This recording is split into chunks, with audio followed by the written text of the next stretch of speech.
RSP continues its dominance in vote count. Balendra Shah wins, defeating former PM Oli Congress at second with 9 seats. Nepal's parliamentary election signals potential political shift. Emerging groups gain ground as public demand for change and accountability grows. Nepal's PM Karki and UAE's President exchange telephone talks, applauds the UAE's initiative in regional and global development efforts. Trump vows to hit Iran very hard as Iranian president apologized to Gulf nations for attacks. Oil price at 2-year high after Qatar warns a Gulf production could stop within days. And Milano Cortina 2026 Winter Paralympics Open in Italy's Verona to feature 79 events across 6 sports. Good evening, I'm Suveksha Rajak. Welcome to NTV World Primetime News. We are coming to you live from Kathmandu at 1900 hours Nepal time. Elsewhere, it's 13:15 in London, 22:15 in Tokyo, and just after midnight in Sydney. Now, the news in details. Vote counting is ongoing for Thursday's House of Representative elections. So far, results have been announced for 78 constituencies, with the Rashtriya Swatantra Party RSP winning in 63 and leading in 57 constituencies. In the latest update, senior leader of Rashtriya Swatantra Party RSP, Balendra Shah, has been elected the House of Representatives, member from Dhapa constituency number 5. Shah won the poll by defeating former Prime Minister and CPN Chairman KP Sharma Oli with a wide margin. According to the Office of the Returning Officer, Balendra Shah secured 68,348 votes, while Oli managed 18,734 votes. The Nepali Congress has won 9 seats and is leading in 7 others. The CPN-UML has won 3 seats and Nepali Communist Party NCP has won 2 constituencies, including Pushpa Kamal Dahal from Rukum East.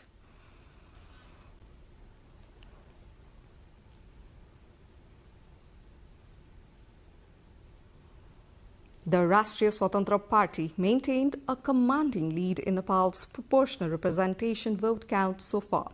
The party has already won 25 seats in the first past the post content and is leading in 93 other constituencies, signaling a major shift away from traditional powerhouses. The Nepali Congress is in second place. The CPN-UML follows in third. Final results for proportional seats, which are allocated based on a party's total nation vote share, are expected in days once all ballots are consolidated. In the vote counting so far under the House of Representatives polls 2026, 5 women have emerged victorious. Among them, majority of our candidates are from the Rashtriya Swatantra Party that has also far won the highest seats, leading in many constituencies, and one is from the Nepali Congress. Those elected are Ranjunyo Pane Darshana from Kathmandu 1, Rubina Acharya from Morang 6, Beena Gurung from Kaski 3 and Komal Gewali from Kailali 1. They all represent the RSP. Likewise, NC candidate Basana Thana has emerged victorious from Dailek 1 during the ongoing vote counts. RSP candidates Sovita Gautam Chitwan 3, Dr. Toshima Karki Lalitpur 3, Indra Rana Magar Dhapa 2, Nisha Dangi Dhapa 1, Nitima Bhandari Sarlahi 1, Ashika Tamang Dhading 1, Pushpa Kumari Chaudhary Saptari 1 and Gauri Kumari Mohattari 4 take the lead. The HOR polls 2026 has been held for 165 direct seats and 110 for proportional representation seats were held on March 5.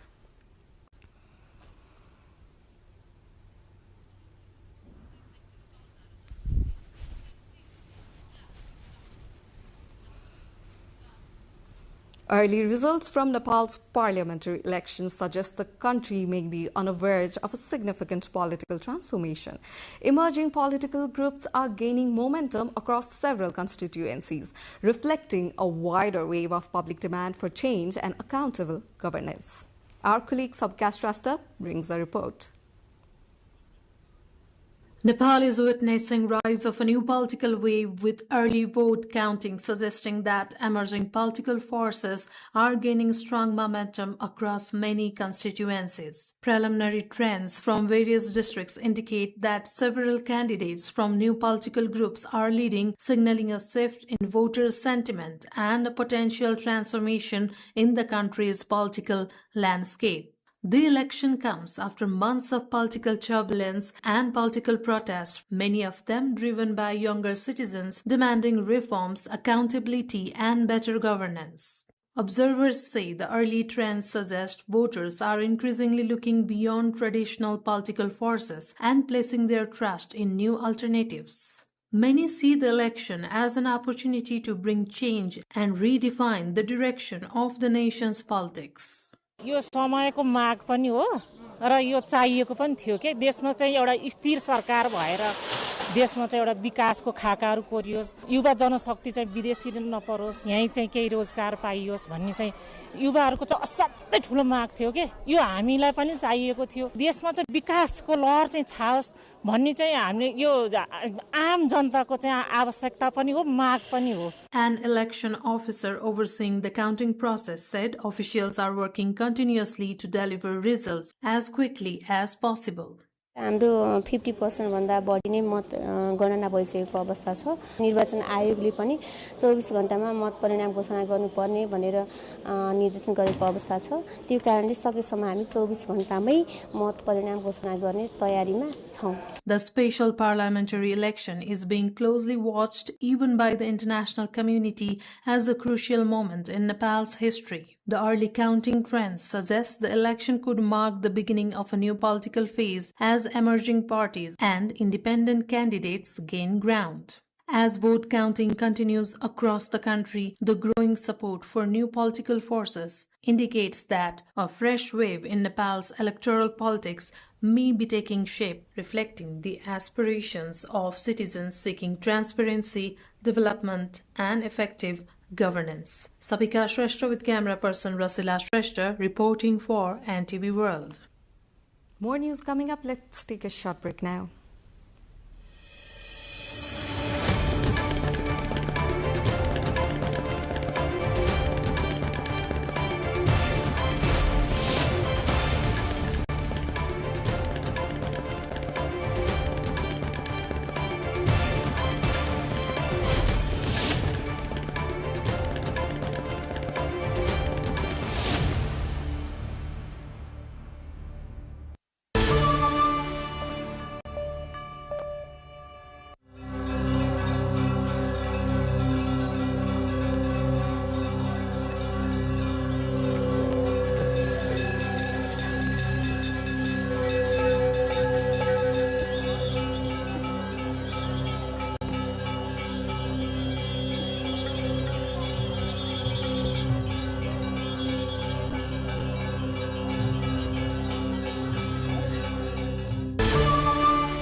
Welcome back. You're watching NTV World Primetime News. Now, Nepal's Prime Minister Sushila Karki today spoke with the United Arab Emirates UAE President Sheikh Mohammed bin Zayed Al Nahyan over the telephone.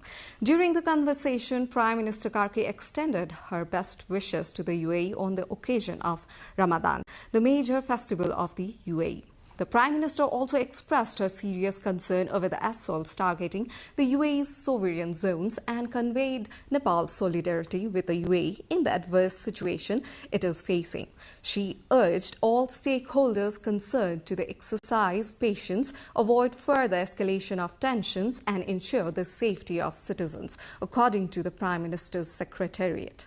She expressed her gratitude to the UAE government for ensuring public security and for treating all residents equally, including Nepalese guests and those stranded in transit. The Prime Minister said she was saddened by the death of a Nepali citizen while on duty at Zayed International Airport on March 1.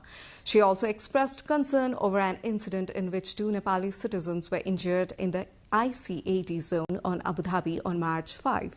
The government had also applauded the UAE's initiatives under the leadership of the UAE President in regional and global diplomatic efforts aimed at promoting peace and development.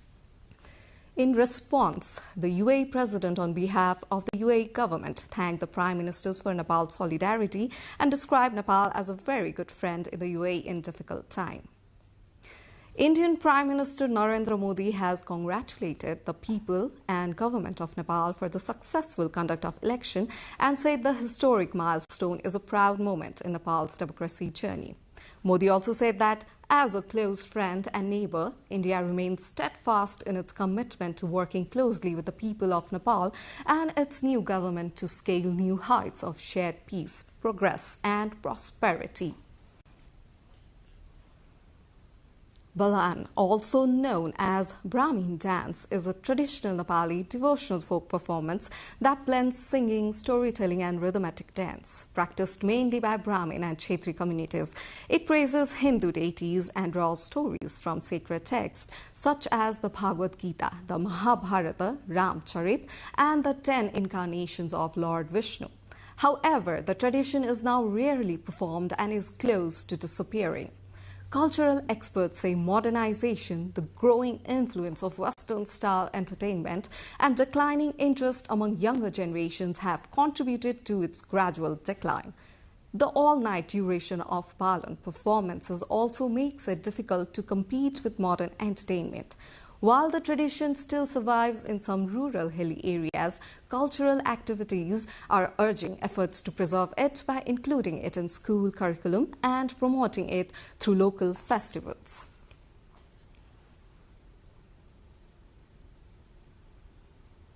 International news coming up. Let's take a short break here.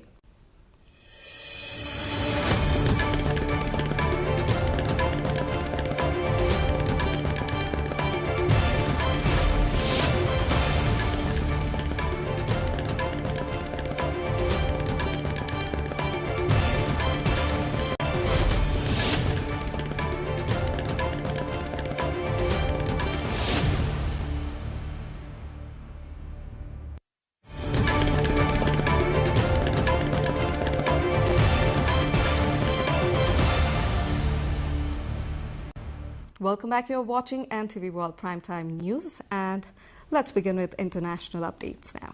Israel-Iran conflict intensified on the 8th day today as an Israeli 80-jet blitz set Tehran's Mehrabad airport ablaze and destroyed missile facilities. This escalation follows the killing of Ayatollah Khamenei and has sparked widespread Iranian retaliation, including missile strikes on Jerusalem and major Gulf cities.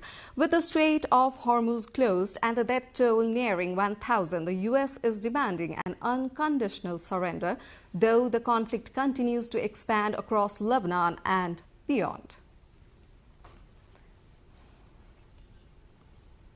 In a defiant address broadcast on state television, Iranian President Masoud Pezeshkian declared that the nation would never surrender to Israel or the United States, following the February 28th strike that killed Supreme Leader Ayatollah Ali Khamenei. Speaking as part of the Interim Leadership Council, Pezeshkian maintained a hardline stance against Western adversaries while simultaneously offering a rare apology to neighboring countries for recent Iranian retaliatory strikes.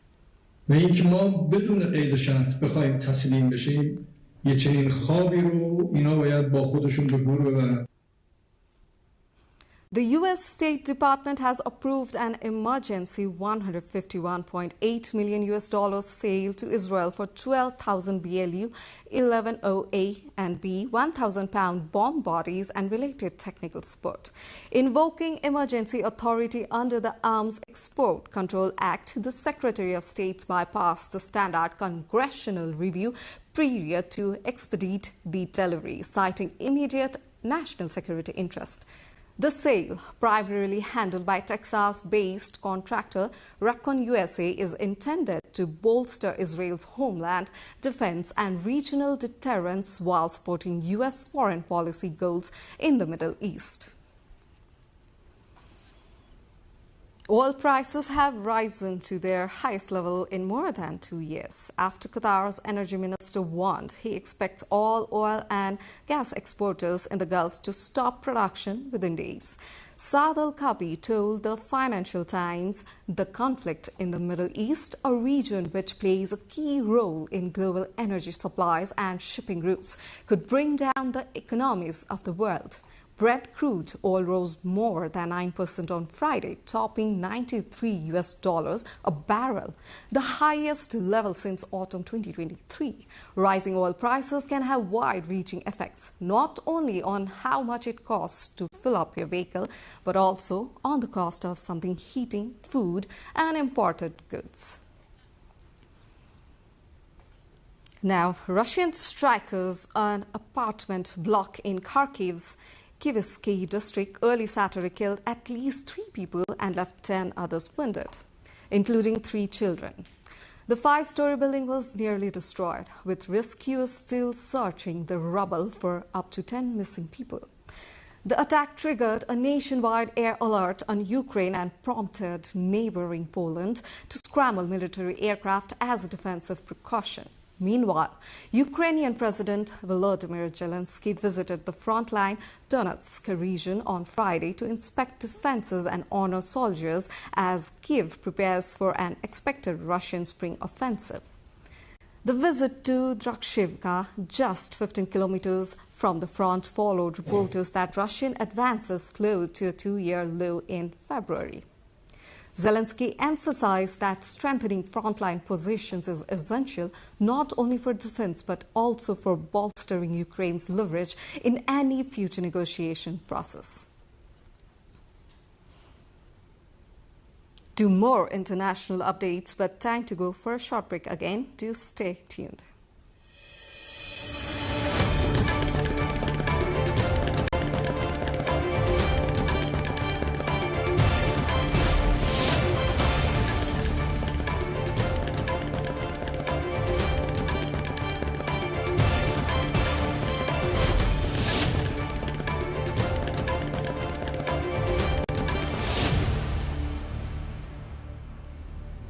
Now, India's External Affairs Minister S. Jaishankar said India plays a key role in the Indian Ocean, fostering cooperation through the Indian Ocean Rim Association and other initiatives. He said this during the session titled Heart of the Seas, Future of the Indian Ocean of Raisina Dialogue 2026. India has a particular to the Indian Ocean and therefore a particular responsibility and a particular contribution. The fact that the Fusion Center in Gurugram has so many people, so many countries, so many representatives all here at this time willing to work together, willing to share, willing to create an integrated picture, says something about the Indian Ocean, but it says something about us. Furthermore, these institutions we are building, and there's not a single one. There's IORA, as I said, there's Colombo Security Conclave, there's BIMSTEC. These are building blocks of what is a larger Indian Ocean, I would say, composite picture. Now, in the next news, China is pivoting toward a high-tech approach to ecological conservation, as highlighted in the latest government work report. The strategy focuses on strengthening biodiversity and optimizing the management of national parks through what experts call refined and intelligent oversight. At the heart of this initiative is an integrated air-ground space monitoring network. By leveraging satellite remote sensing, big data and intelligent monitoring, conservationists can track every acre of forest and grassland in real time. This system captures everything from infrared images of giant pandas and Amur tigers to automated acoustic recognition of birds and insects. According to Huang Borong of the Chinese Academy of Sciences, this digital transformation allows for more scientific decision-making. By converting field observations into instant data, the platform can access ecosystem health, issue early risk warnings, and optimize protection measures for China's most vulnerable species and habitats. Turkey is once again under the influence of cold and rainy weather. Heavy snow has covered roads, houses and vehicles in Kars region, making transportation difficult and forcing residents to cope with harsh winter conditions. Local authorities have been working to clear roads and maintain essential services as temperatures remain low. Meanwhile, the snowfall in Adair Plateau has transformed the scenic destinations into a winter wonderland, attracting attention for its breathtaking views. Surrounded by snow-covered forests and mountains, the area now offers picturesque landscapes that resemble postcard images. Meteorologists say the cold weather is expected to continue in several regions, with authorities advising people to remain cautious due to slippery roads and possible travel disruptions.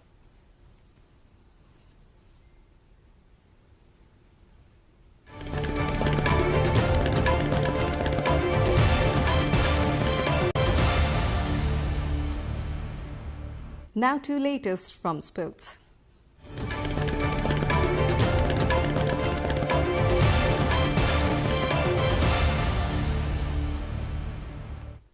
The Milano Cortina Winter Paralympics got underway on Friday with a series of rhythmic performances that celebrates uniqueness and participation during a memorable opening ceremony in Verona. Under the theme Life in Motion, the opening ceremony took place at the 200-year-old Verona Arena, an ancient Roman amphitheatre and UNESCO World Heritage Site, less than 2 weeks after the Winter Olympics came in an end at the same site. The gala highlighted contemporary arts like video design, music and choreography. As the first geographically spread out Winter Paralympics, the Parade of Nations also features a dispersed format with live streams showing athletes taking part at the competition clusters. This edition marks 50 years since the Winter Paralympics made its debut in 1976 and the first time of the Games to return to Italy since Turin 2006. The Milano Cortina Winter Paralympics will feature 79 events across 6 sports: para-alpine skiing, para-biathlon, para-cross-country skiing, para-ice hockey, para-snowboard and wheelchair curling.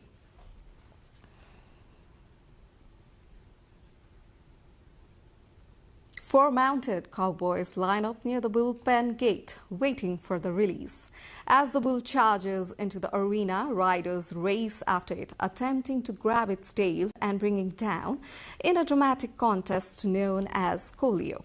Coleo, or bull tailing, is a traditional cowboy sport in Venezuela's Llanos, the country's vast tropical grassland. Similar to rodeo in Texas, the event involves riders chasing a bull along a track and pulling its tail to force it to fall, with points awarded based on the technique and impact. The sport remains a central part of rural culture and is a highlight of festivals celebrating the heritage of Venezuela's Llanero cowboys.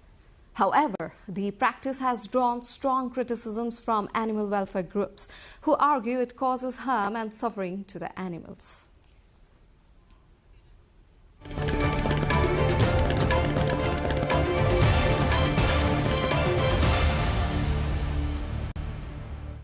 This brings us to the end of the news bulletin. But before we say goodbye, a reminder of headlines.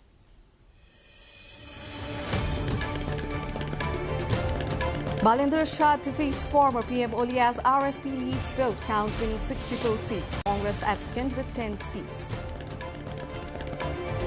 Nepal's parliamentary election signals potential political shift. Emerging groups gain ground as public demand for change and accountability grows. Nepal's PM Karke exchanges telephone talks with UAE's president, applauds the UAE's initiatives and regional and global diplomatic efforts. Trump says Iran will be hit very hard as he threatens to expand targets. Iranian president apologized to Gulf nations for attacks. Oil prices at 2-year high after Qatar warns all Gulf production could stop within days. And Milano Cortina 2026 Winter Paralympics open in Italy's Verona to feature 79 events across 6 sports.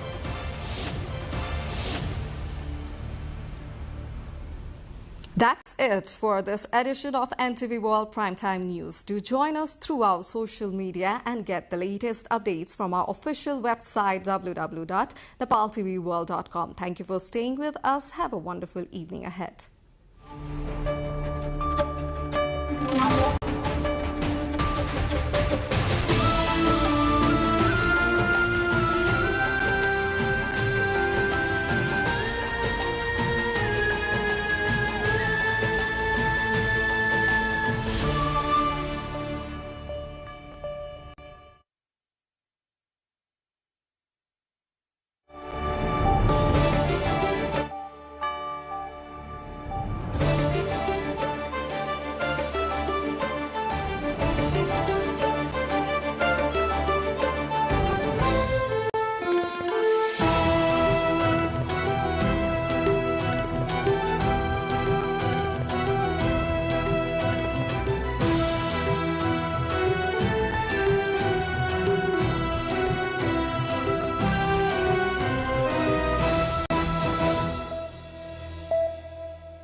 Welcome to the studios of NTV World in Kathmandu, Public Service Broadcasting PSB Nepal's new initiative to make Nepal more visible and audible to the global audience.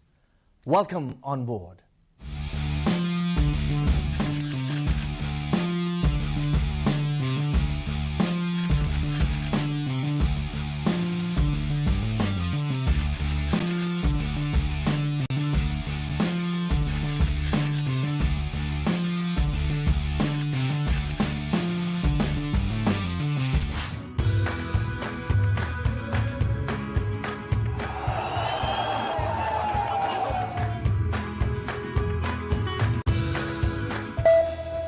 This is NTV World, facts that speak, insights that matter. Telling the stories of a changing planet. NTV World, Nepal's perspective to the world. Exploring the heartbeat of Nepali creativity. This is NTV World. The power of story shaped by technology. NTV World. Unearthing Nepal's hidden heritage. Discovering the timeless Nepal. Telling stories that endure across centuries, where culture breathes, stories bloom. When the world moves, we make a sense of it.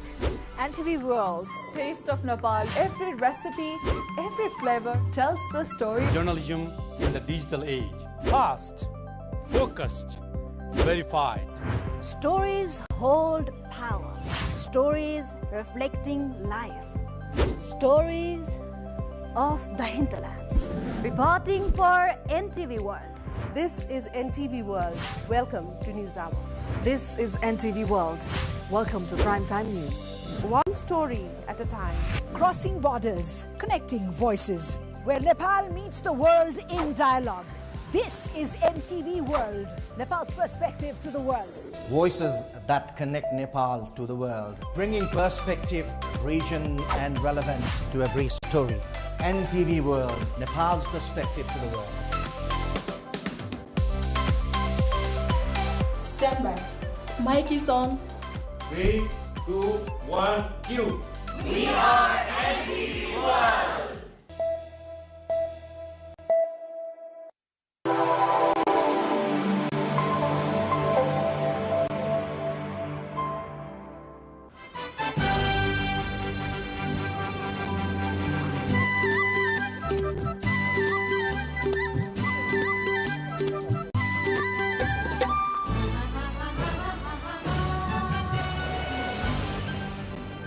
Today, March 5, marks the landmark election of Nepal. Nepal is all set for House of Representatives election, and at the background we can see our voters are all excited to cast their vote to bring the new leaders into our parliament. Today, 275 members, out of which 165 will be the representative from first past the post system and 110 from the proportional system. So we look forward to our voters and we talk with our voters now.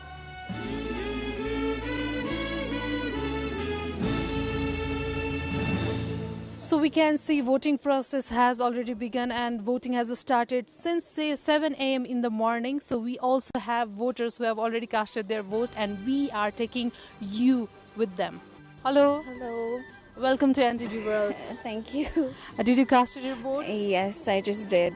So is this your first time? Yeah, it's our first time casting the vote. What motivated you to vote this time?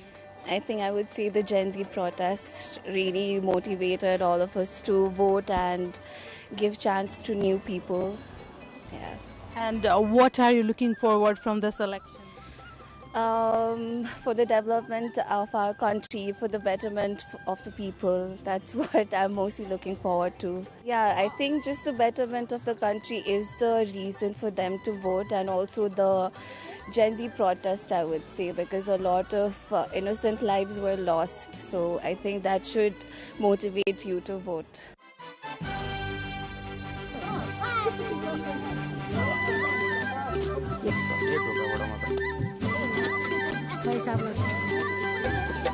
Welcome to NTV World. Hello, thank you. So, is this your first time? Yeah. How did you feel? It felt empowering and positive. Can you show your finger that you voted? First time voter. Yeah. So what motivated you to come to vote? I would say whatever followed through from the September 8th and 9th protests, and just the frustration of wanting the bare minimum development of a country. I would say that really pushed me to come and cast my vote. So since there were a lot of movements that young activists were asking everyone to once go through the candidates' manifestos, right? Before coming to vote, did you research about your candidates? Yeah, of course I did. I went through each and every candidate and individuals' individuals and parties' manifesto to come to a decision on who should rather get my vote. So today we are at constituency number 6 at Darbar High School. See you in another election booth. So welcome to our election express. We are at constituency number 8 in Kathmandu, Swayambhu weekend.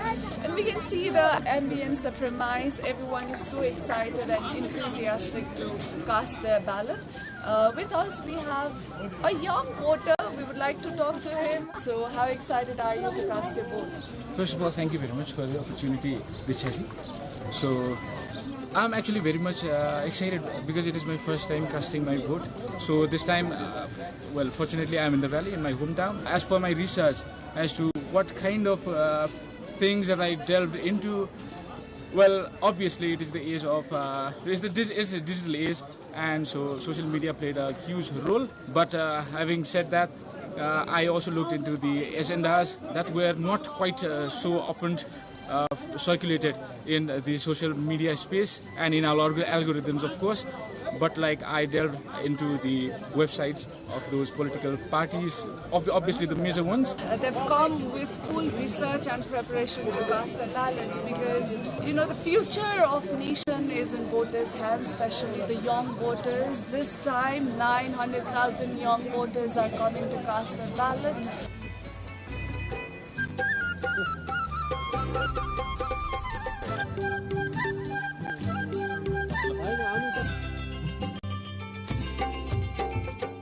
And we will be talking to the polling officer.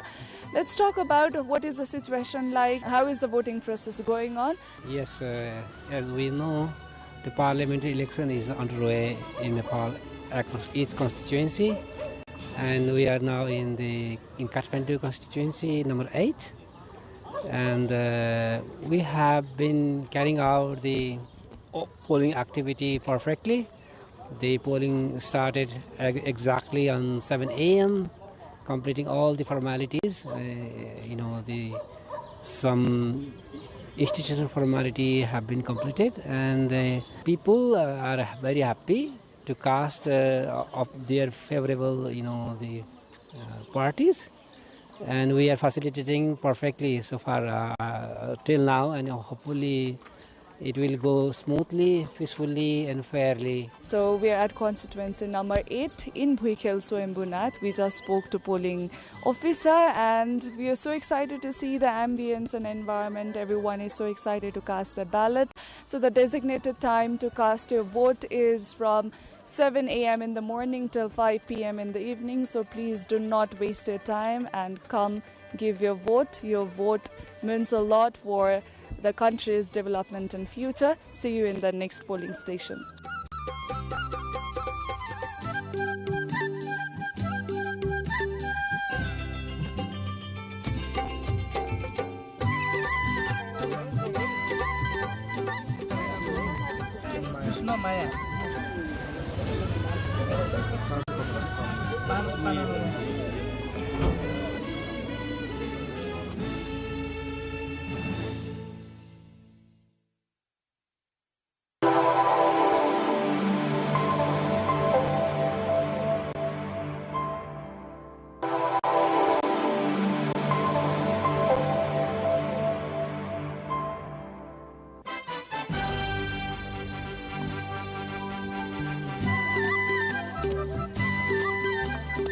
Currently, we are at the Kathmandu 8 constituency and we have a very young voter here.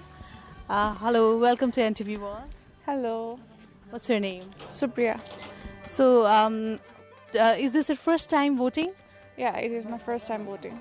What motivated for you to come here and cast your vote? I would say the opportunity itself, because I could not vote before this because of my age, but now I get the opportunity to vote and I'm really happy for the opportunity. And I did find some interesting people.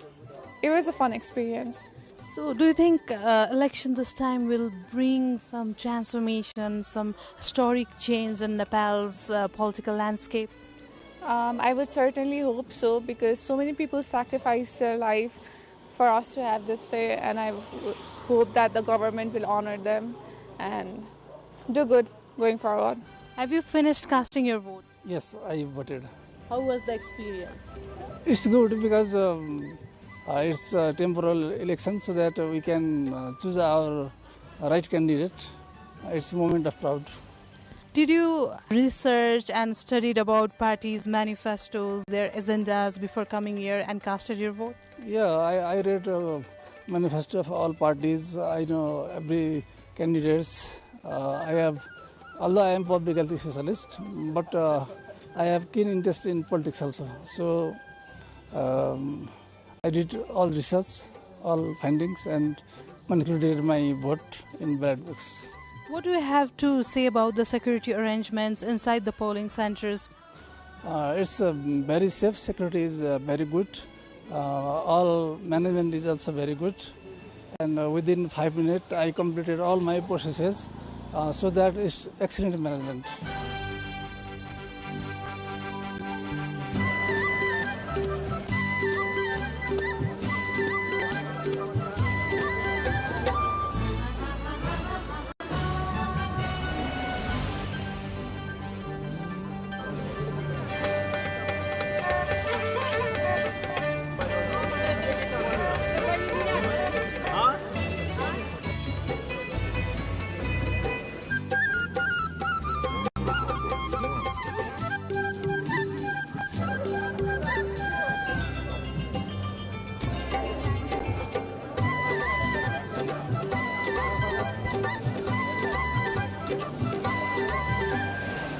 We've been hopping to different polling stations. This time, 900,000 new voters are casting their ballots. So I think the opinions of youths really matter this time. Let's talk to these young voters. Is this your first time? Yes.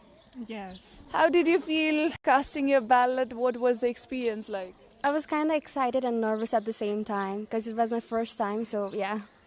Yeah, I was also pretty nervous about it, but after all, I'm hoping for the change in the nation.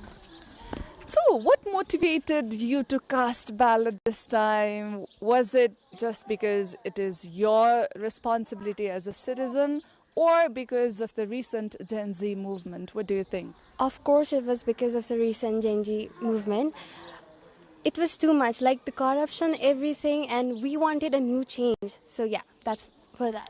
Yeah, of course, it's our responsibility and also our right. We should utilize our right properly in the proper place. So yeah, I feel like taking out all the suffocation, and then after all, I think this election will do something better. Will this election change the political structure of Nepal? How optimistic are you? If you have to rate on 10, how much would you rate?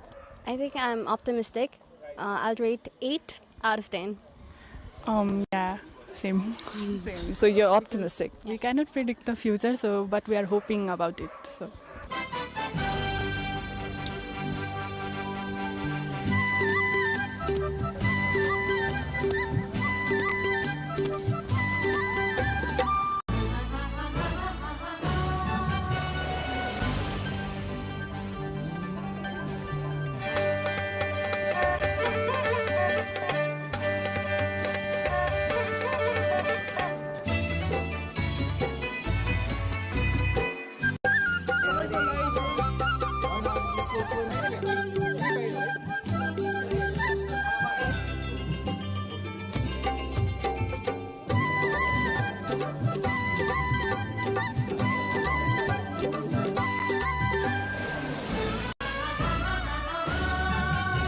We are at constituency number 5, that is in Toka.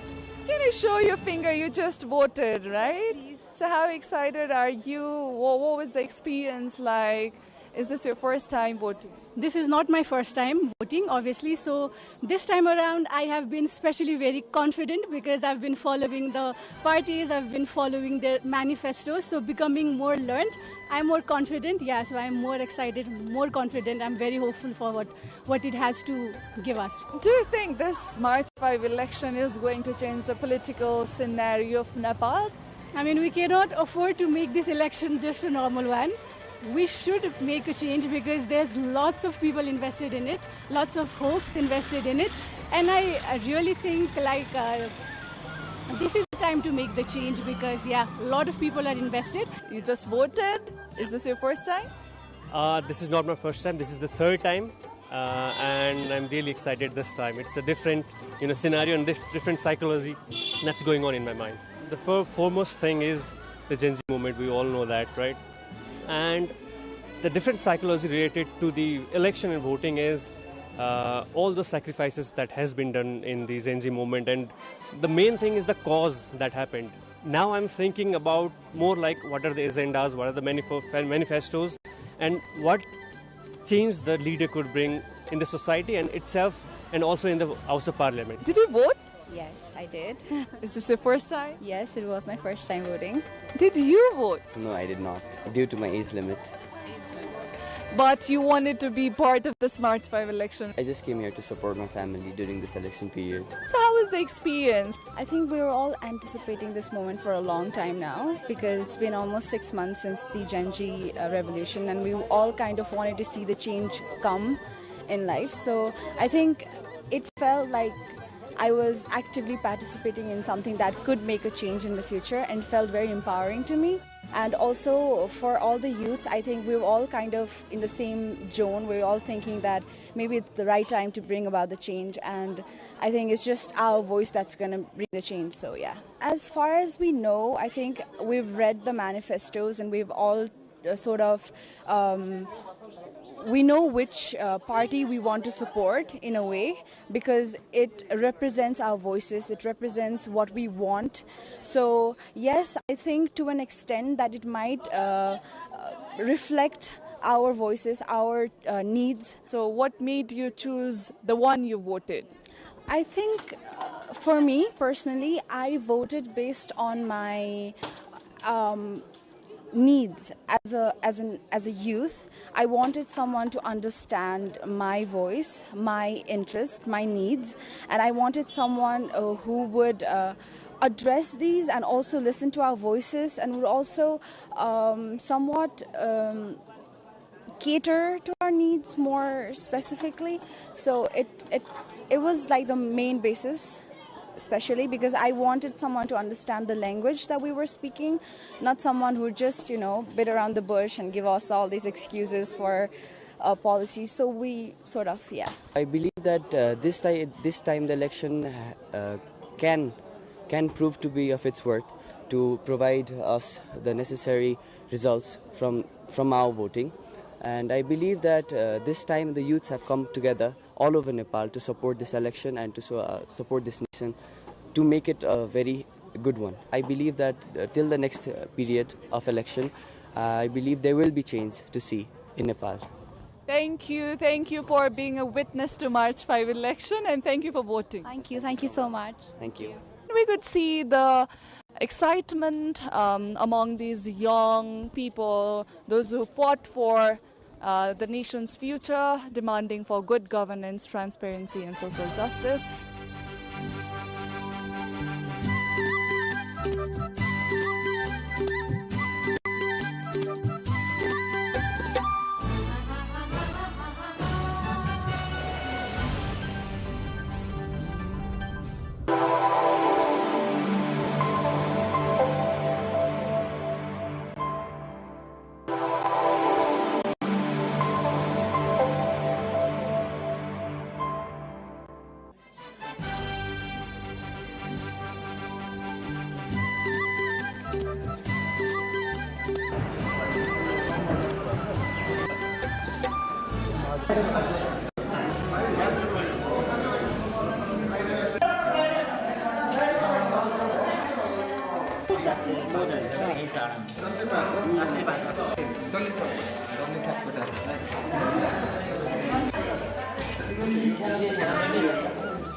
अहिलेसम्म सुरु भएको छैन निर्वाचन आयोगले भनेको टाइमसम्म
Hello there, welcome to the HR Election Special Edition on NTV World. I'm Bhavana Kesi. Millions of Nepalis headed to the polls today to elect a new government. Today's election, held in the aftermath of the September's Genji movement, has also been seen as a defining moment for Nepal's political future. 3,406 candidates and 68 political parties contested in the elections that will elect 275 members of the House of Representatives. And the voters' turnout, according to the preliminary figures released by the Election Commission of Nepal, has been recorded at 60%. To better understand the electoral process, monitoring mechanisms, election observation activities, and the overall conduct of the election, we are now joined by a panel of election observers. Joining us are two international election observers, Brisa Magarat-Rosales, Executive Director of the Asian Network for Free Elections and FREL, a regional organization dedicated to promoting democratic elections and human rights across Asia. We also have Rona Ann Caritos, Head of Mission and FREL Election Observation Mission. We also are joined in by Dr. Gopal Krishna Siwakoti, Chairperson of the National Election Observation Committee here in Nepal. Welcome to the NTV World and thank you for joining us. Thank you. Thank you also for having us. To our viewers, before we proceed, to all the viewers watching us live, we'd like to inform that we are taking live questions as well. Please do send your questions through our official Facebook page, NTV World. Election observers, we all know, play a crucial role in strengthening the democratic practice of elections by helping to promote transparency, accountability, and public confidence in the election process. So to begin with, what are the initial election reports that your organizations have received from your on-site election observers? I'd like to start with Dr. Siwakoti first. First of all, thank you very much for having me in the show. As a national election observation organization, we do set certain benchmarks with regards to audit the entire process from independent perspective. So our observers, first of all, do act in accordance with the internationally recognized principle of domestic observation, and we also do have on set of code of conduct that we apply in the process of election observation. That's number one to start with. Yes, in our election, means this particular election is, as you already know, is an early election, change movement triggered election. So this election has come to a point with a lot of complications, political vacuum, as well as multiple challenges concerning the holding of the free, fair, and credible elections. So, but by and large, this election has attained the universally accepted certain principles and benchmarks. So, for example, universal adult franchise, human rights friendly electoral process, inclusion as its core component in terms of representation, and the overall management, election management, has been quite satisfactory. So we are always above average in that sense. So this time too, if you compare with the past elections, of course the number of voters turnout seems to be slightly lower than what the Election Commission has stated, has released the preliminary figures, and the Election Commission of Nepal says the voters turnout is at 60%. Well, it is again on the lower side than what we have witnessed in the previous elections. 2% lower. Yeah, 2% or sometimes 5% lower than before. But more or less, the people's sovereignty has been manifested in the ballot. So the dedication, the commitment towards the competitive electoral process has been quite a successful endeavor in this election as well. So we are hoping for a better transition as well as safer landing of the highly complicated and highly charged, political fiasco that this country has witnessed in the recent past. So we're happy. We're happy that election has been conducted in a free, fair, and very much a credible manner, but also with some exceptions of irregularities and little bit of mismanagement, also administrative hurdles, and some other like incidences of sporadic violence, etc. But we can safely say that this is an acceptable election in terms of international benchmarks as well as domestic kind of prerequisites that were set to hold this election. Brisa, I would like to ask that you are here in Nepal for the first time for the election observation activities. So your organization, it's NTV. So what are the initial findings that your organizations have find from today's election? Okay. So for election day or today, so coming from the 303 observed polling centers today by NTV observers, so we found the elections peacefully and orderly administered. So it was peacefully and orderly administered, one, because of the highly visible security deployment. So we saw the deployment of different election police, Nepali police, and at the same time, it actually contributed to the stability and to maintain the orderly and peacefulness of election day. But aside from that also, we have some findings with regard to the persistent problem on accessibility, inclusion, and participation, especially with the participation of elderly voters, persons with disabilities. So we received reports that, of course, the highlighted problem on infrastructure. So it is not that accessible for them. And at the same time, as international election observers and also speaking on behalf of the domestic observers, we found or we faced limitations with regard to access, time limitation, and how long can As we you observe talk of the challenges regarding the accessibility, how your organization, because you belong to international election observation organization, how the organization like yours do overcome these kinds of hurdles?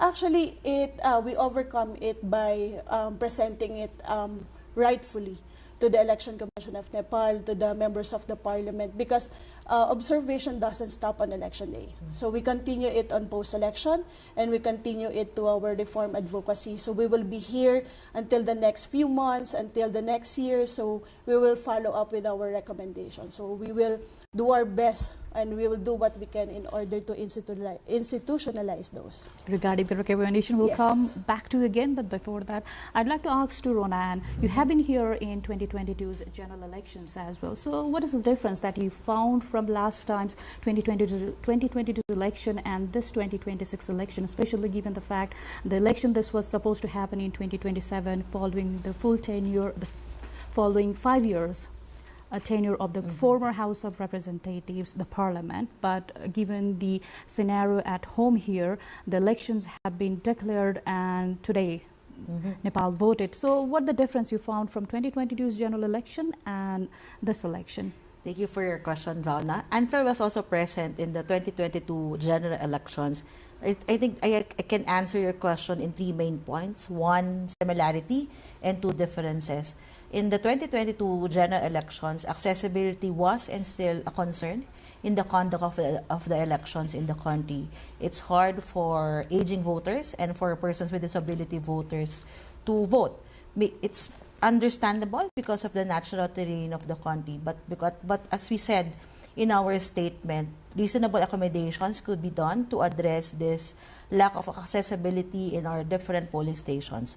The 2 differences, if you compare the 2022 general elections to the elections we had today, is 1, the presence of security forces. There are more security forces now compared to the 2022 general elections, and it's quite understandable because of the Gen Z movement last year. The second difference is, again, just like what Bisa mentioned, the accessibility of the polling stations to observers like us. I remember in 2022, it was easy for ANFREL to enter the polling stations. But in the elections today, we've received multiple reports from our observers that it's hard to gain entry in the polling stations. The election police had to call up their superiors to ask for permission for us to go or enter the polling station. So those are the 2 main differences and 1 similarity if you compare the 2022 general elections to the elections that we had today. Okay, so as you talk about the election security and the election environment, based on your observation, how you found the overall security situation today? It was good. The presence of the police generally contributed to the peacefulness and the orderliness of the conduct of the elections. But in our statement that we released earlier this evening is the presence of this police, of the Nepali police in particular, with the long firearms inside the polling stations, might cause that undue influence or fear in the voters, because we have seen and we've received reports from a number of observers that this Nepali police with the long firearms are beside the voting booth, behind the voting booth, or in front of the voting booth. So that's not regular if we take a look at other elections. Dr. Sivakoti, how you found the election environment, the security situation today here in Nepal? Yeah, security-wise, the same old radius was maintained. So the army was on the last circle, and followed by armed police force and Nepal police and the election police. And I believe there is also the presence of intelligence. So overall, due to the presence of the security forces, the situation was under control by and large.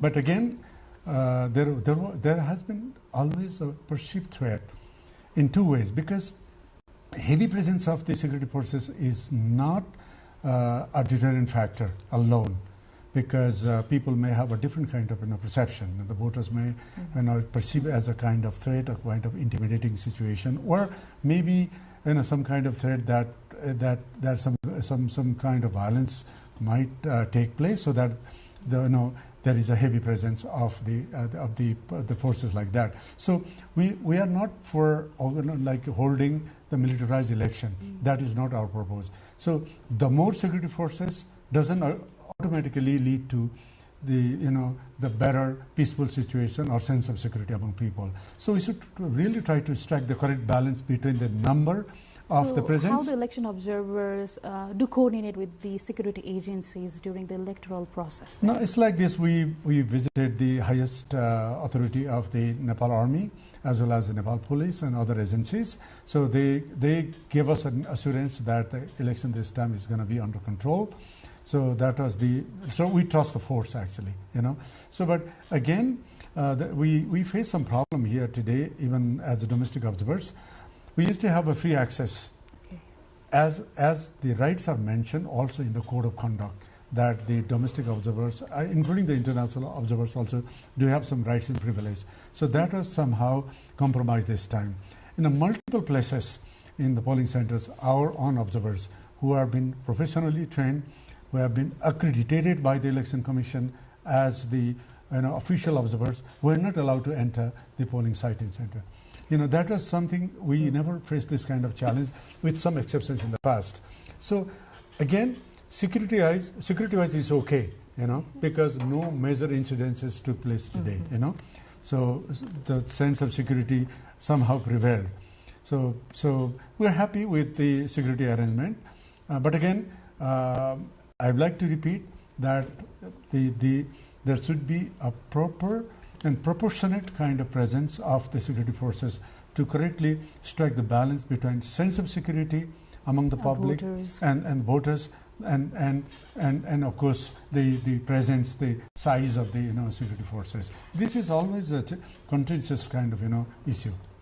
Regarding the election commission's officials, how the agencies like yours do carry out a coordination with the officials from the Election Commission of Nepal? Of course, we start our observation by coordinating with them. This is the 98th time that ANFEL did an election observation mission.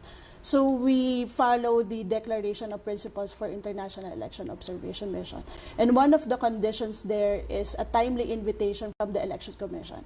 And we received that from the Election Commission of Nepal by December. And after receiving that invitation, so we applied for accreditation. So that's the signal for us to coordinate better with them, to submit all necessary requirements for accreditation and follow the guidelines for international election observation. And at the same time, this is not the first time that we coordinated with the Election Commission of Nepal. We were here in 2023 when we conducted the Asian Electoral Stakeholder Forum. So we conducted with the same persons in the commission, with the same persons in the bureaucracy. So there was already a partnership during that time, and we are banking on that kind of coordination that we did last 2023. So how long does it take for your organization to submit the final report? Final report. So under the guidelines, we are bound to submit 1 month after the elections. Okay. So by April, we need to submit a final report to the Election Commission of Nepal, and at the same time to present to them our findings and recommendations. Does it apply same with the domestic election observers as well, It does, but it is a cumbersome job. In fact, it depends on what kind of organization you have. For example, New York has thousands of observers covering all 165 constituencies, and thousands of polling stations, centers. So we need to retrieve all the information and the facts and evidences from the field, which is a Herculean task. So it doesn't there should not be a kind of uniformed or universal kind of standard in terms of reporting. But anyway, we'll try to comply with the Election Commission's timeline. But we will produce a preliminary report within a couple of days already, and then for full report, a draft report in that sense will be done within a month, because that's a prescribed date. But again, because there's a lot of data that needs to be verified and cross-checked and validated, so it's not like writing an essay about a cow is a four-footed animal type, because there are so many components, so many areas that we have covered, starting from the right from the date of the announcement of the poll, the pre-poll activities.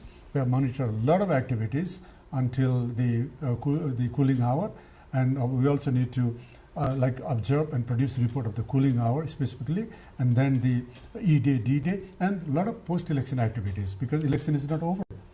Only vote casting, the tendering of the vote is over today, but there are a lot of other unfinished jobs, starting from counting, then result announcement. We also want to see that actually the winner takes a seat, because that is the last thing we're going to observe. So it's a quite Dr. Shwakari, I would like to add, across the fields, across the grounds, there are election observers and there are election monitors as well.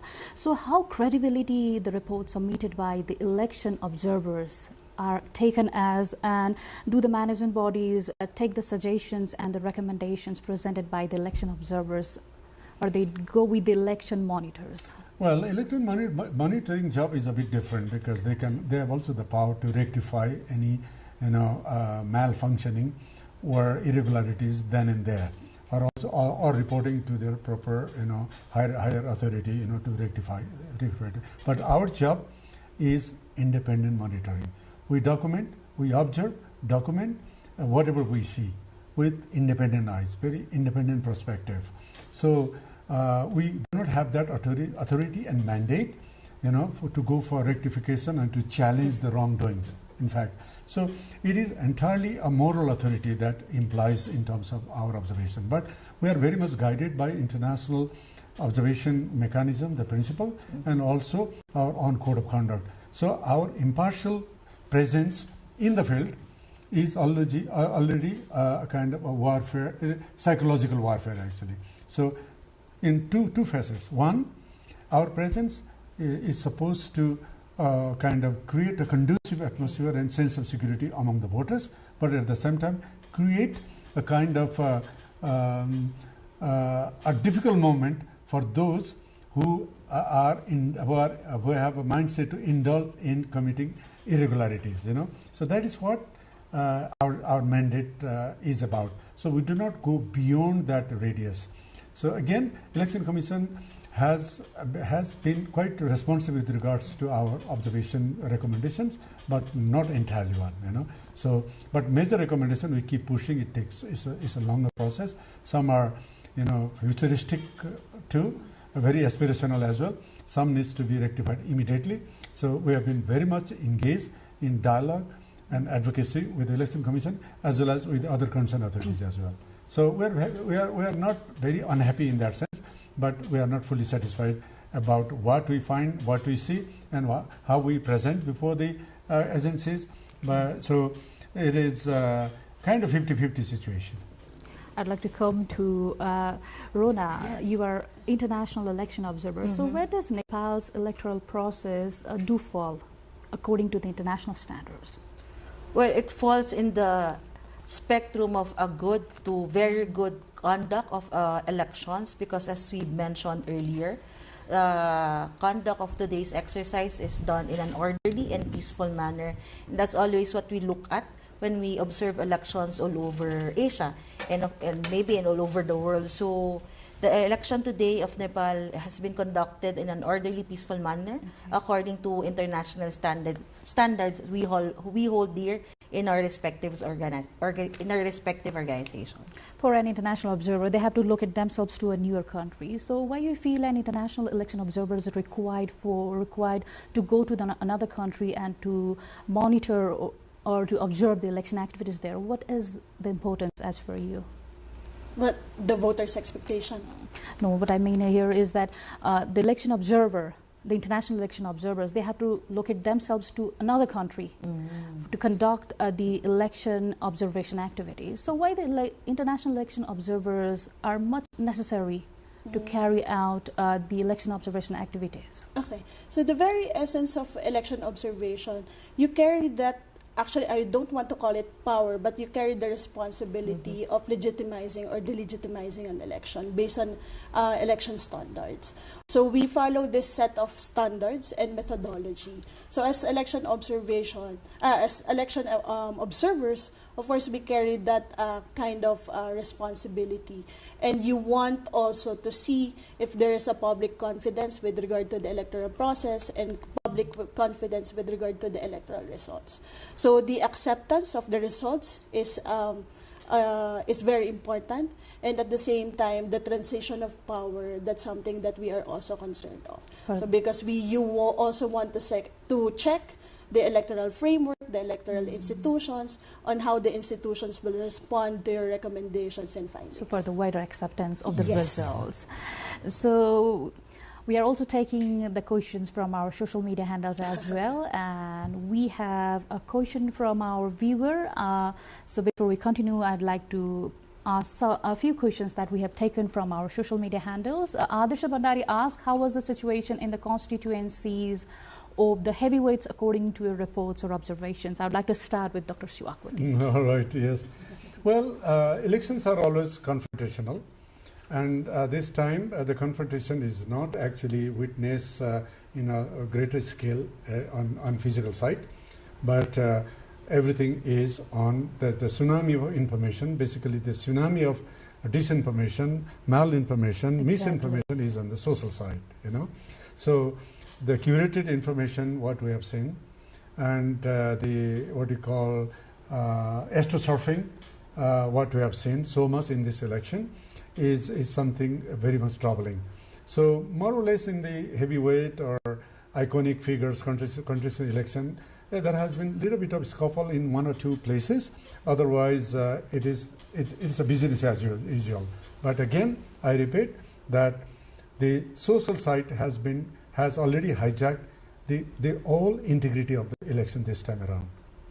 So this kind of thing usually happens throughout the world. We have seen this tendency across the world as well. Whenever there is an election, the social media platforms, they are usually flooded by the misinformation, disinformation. So as an election observer, what is your finding on that? Yeah, that is what we have seen right from the beginning is that, yeah, even before the election, during normal time back in 2025, for 3 months, starting from April to June, we Nepalese uploaded 2.8 million, means 28 lakhs fake contents on TikTok platform only. So that shows that how we have been engaged or indulged in this kind of activities. So we can easily imagine that the level of or the magnanimity of the fake contents that has been floating even now on the social media. Even today, during the election day or during the cooling hour also, there has been the flood of misinformation and disinformation, challenging the mindset and sovereignty of the independent voters actually. Because the echo chamber, there are different terminology which has been created because of the algorithm that has hijacked and swayed away our mindset, the independent sovereign votership. So this is very much troubling. So again, just to address this question, we may not have seen a lot of complications or use of muscle power. Political heavyweights. Yeah, heavyweight anywhere, but it has already been very much encroached, on the social media. That is really, really troubling for us in order to maintain the sanctity of electoral engineering in our country, and it has become somehow universal as well. So I'd like to ask Rona as well. You have been here in 2020 general election as well, and this time you were here as well. So the social media engagement, it has definitely increased from last time. So what your organization found regarding the misinformation or disinformation or those kind of engagements in the social media platforms? Well, just to answer your question in 2 levels. The first level is we've been talking to stakeholders across the spectrum, talking to them about this problem of disinformation, and they've always told us that there's a shift in terms of campaigning as well as the access to information of the voters in the social media. And this is in comparison to the 2022 general elections, where is this balance still between traditional and non-traditional media. So there is now a shift in this election of people going more into online campaigning in terms of the candidates, as well as voters going into the online platforms for their source of electoral information. As to the problem of disinformation, ANFEL does not have a specific online media monitoring in this election, but we know that there is a specific unit in the Election Commission of Nepal that was created specifically together with the security forces of Nepal to monitor disinformation. And we would like to ask the Election Commission for the information or transparency as to how this unit has operated and has worked in their fight against disinformation in this election. You have been through several countries for the election observation activities. So is there any kind of incident you'd like to recall that was quite surprising or shocking regarding the misinformation or disinformation? I can talk about my country, the Philippines. The Philippines has been cited as patient zero when it comes to the problem of disinformation. Okay. So that's one shocking. And in 2016, or roughly 12 years ago, I hope I get my number correctly, roughly 12 years ago, there was lots of fake accounts, bots, troll accounts. But in our elections, in our last elections, last year, 2025, these troll accounts actually transformed to real accounts. Okay. People having this alternative, their alternative version of what is true. So that's what's scary in the Philippines right now. 9 years ago, it was people just creating misinformation, disinformation. Okay. Now in the elections last year in the Philippines, we saw that there's actually groups of people believing in an alternative version of what is true. So that's what's scary. There's alternative versions of truth now, especially in the elections. If I may add also, okay. One particularly a factor that would affect when it comes to monitoring online media, it is the action of an election commission. So looking at different jurisdictions in different countries, because for example, we implemented an online media monitoring in Bangladesh and in the Philippines, but we don't have any social media monitoring here in Nepal. So we could definitely say that the efforts of election commission would really factor in, because if there will be guidelines on how to properly monitor it and on how to temper it also, on how to monitor official social media pages or on how to monitor an affiliate pages. So it will make a difference when it comes to doing it with a proper methodology and very systematically way of reporting it. Another factor is the coordination with social media platforms. So even though you have an effort, for example, an election commission has an effort to do social media monitoring, the priority lane, the fast action of social media platforms would also factor in. So the combination of stakeholder partnership is actually the best way to do social media monitoring. May I Would you quickly like to on add this? more? Yes, Yeah. because this is one of the most troubling things in our daily life, and of course, the disinformation tsunami has really been an issue of critical concern for us. So, machine curated, fake accounts, and machine generated public perception, and it takes place somewhere out of the radar. And even the election commission or other agencies also cannot There are track down. fact-checking organizations as well. So do the election observer agencies coordinate or they collaborate with them to fight to tackle this kind of misinformation? We try, but it's our effort is very minimal in that sense, because the flood, as I said, tsunami is so big that it's like a firefighting, like burning thousands of houses and firefighting. We have 1 or 2 firefighters. So election commission has the determination to do that, but it goes beyond their control. And same with us. We also try to collect this information from the field, and then also escalate those kind of information to the social media. But our resources, our expertise is a very limited one. So this is a very troubling thing, because everything is artificial. It's all synthetic. You don't even know who is behind it. You don't even know how 50,000 supporters you can create within an hour, and with varieties of comments. You can command the machine, and machine generates everything. So this is oh my God, I don't know. I think we should have a full consultation if you want to conserve the sanctity of election and the sanctity of our social bond. I think this should be the priority for the nation in the days to come to control and regulate it. Dr. Shiwagode, as we talk about the social media engagement, we have another question from our another social media user, Meena Tiwari. See, sometimes there are questions raised against election observers that they might be funded by specific interest or they interfere with the internal democracy of the country. How can we address this? I would like to start with Breeza. Okay. That's understandable because it's always the problem if there's a limited awareness when it comes to the mandate of citizen observers. But with regard to the question on interference and against the interests of the country, of course we stick with the standards that we use in assessing the elections and at the same time the methodology that we use in order to develop sound findings and recommendations. So, Rosa.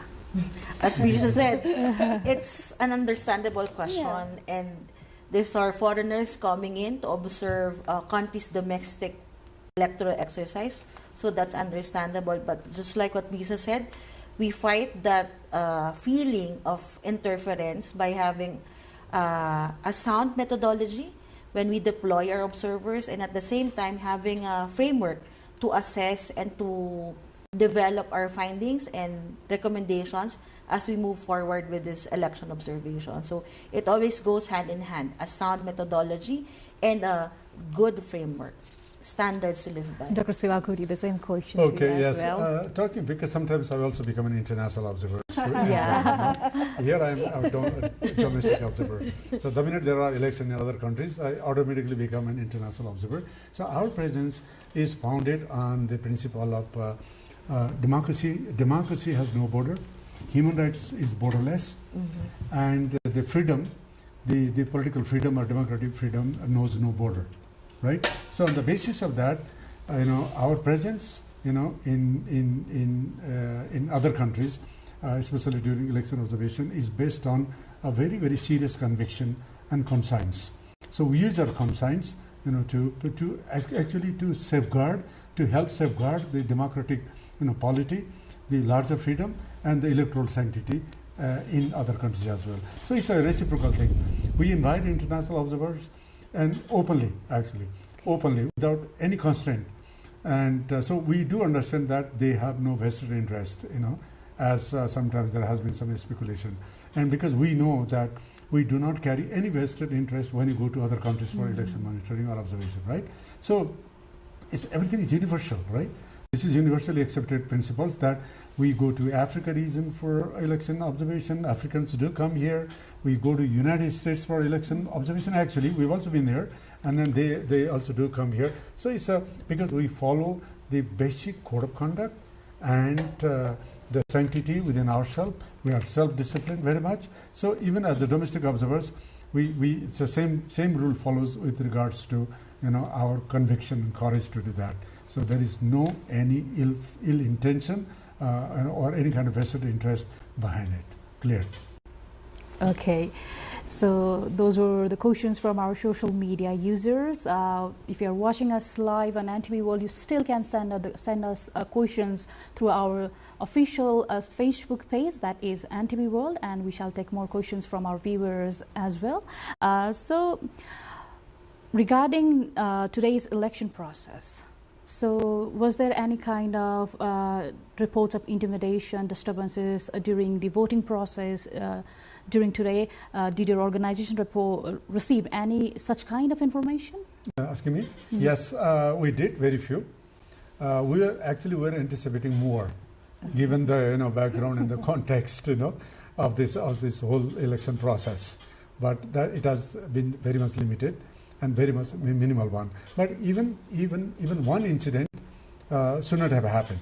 Actually, there are incidences of like even trying for vote buying and certain level of intimidation and some degree of violence also took place in a couple of polling centers, in fact.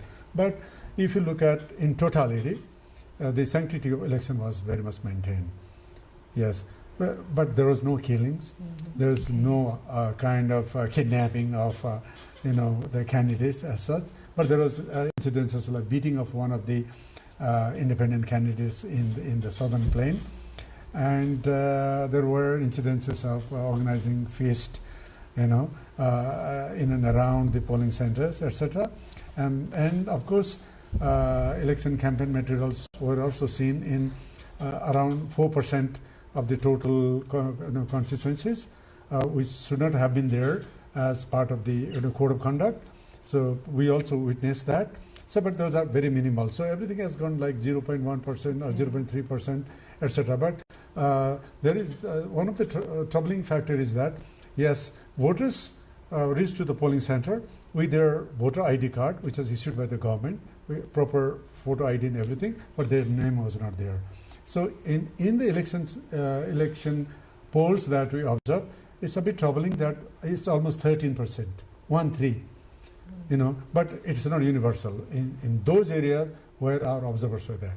Okay. Yeah, otherwise it limits to like 0%, 0.1% or 2% or less than 3%, so which is very much acceptable in that sense. So during times of such incidences, do election observers intervene or to de-escalate the situation if there is a violent situation there? We don't. Okay. That is it's not our mandate. Okay. First of all, we are again simply observers, but we meticulously observe, and our presence itself is a psychological warfare.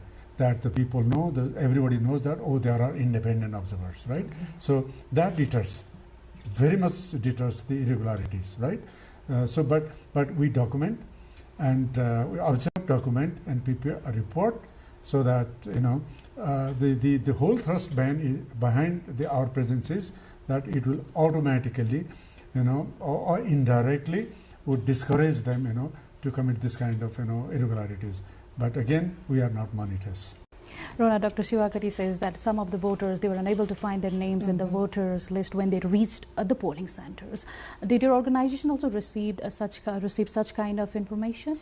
We received a number of reports like that, but these voters were redirected right away to their correct polling station. So the concern was immediately rectified and resolved right away by the polling officials present in the concerned polling station. Okay, so I'd like to come to Brisa.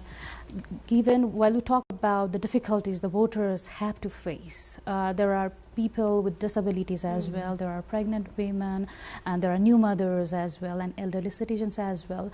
What was the situation there at the ground of what the election observers from our organization or you guys found there? Yeah, in our observation, we put actually intentional questions for us to assess that. So we have questions like, is the polling center wheelchair accessible? Are there hazards? Are there barriers? Is it accessible to persons with disability, elderly voters? So of course, in our reports, we received reports pointing out that there are some problems when it comes to accessibility.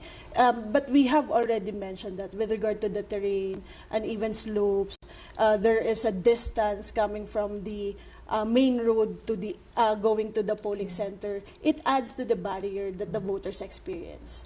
So this is actually part of what we saw during the 2022 elections.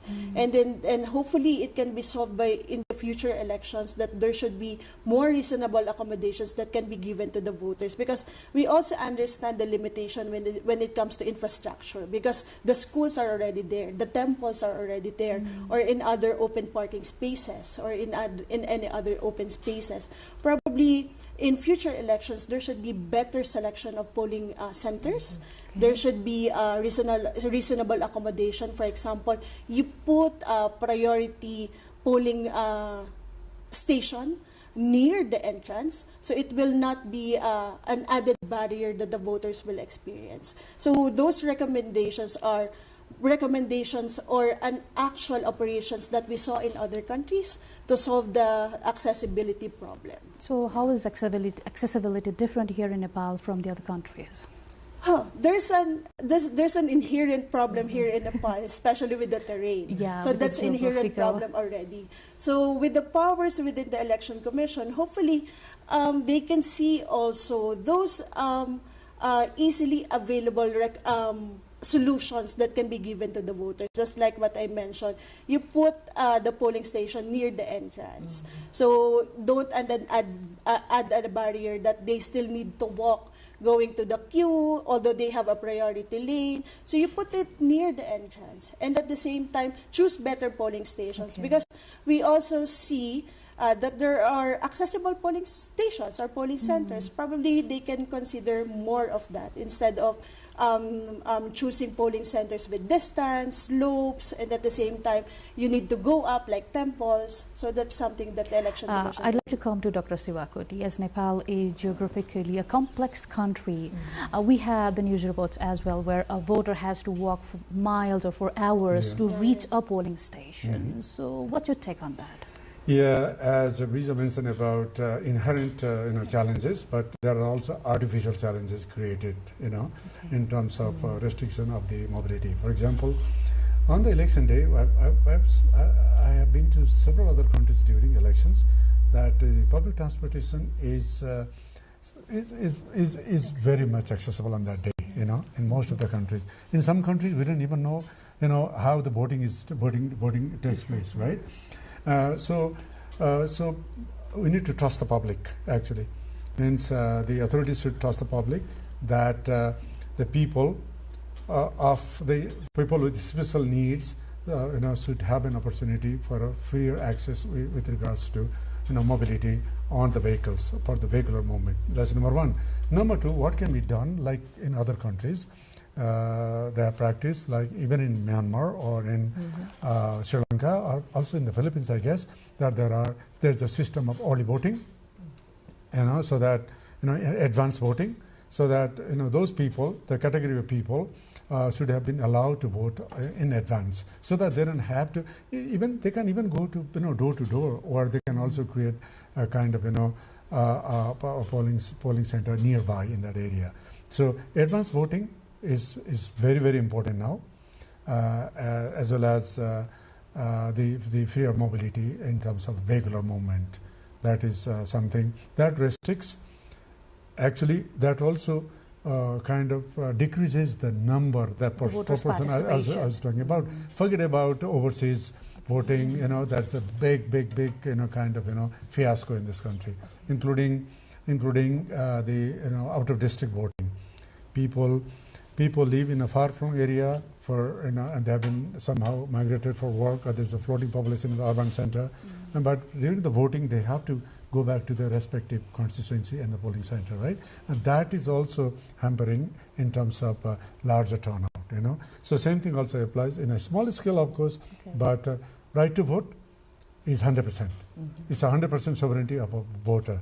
So it should not be... So accessibility to hamper the voters' participation. Exactly. My vote, if I cannot vote, that means my 100% sovereignty is hijacked, right? Okay. It's not a number game, right? It's just not a number game of statistics, but because my participation, my engagement, my say and my ownership in the electoral process, in the democratic process, has been prevented, So that is exactly what every single voter's right to vote, not only right to vote, but also right to be elected or right to be contested, should be honored.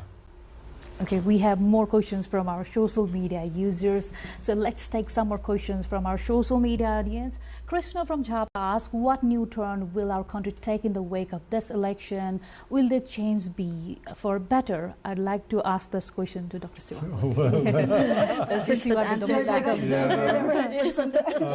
Very tricky and very topical questions, actually.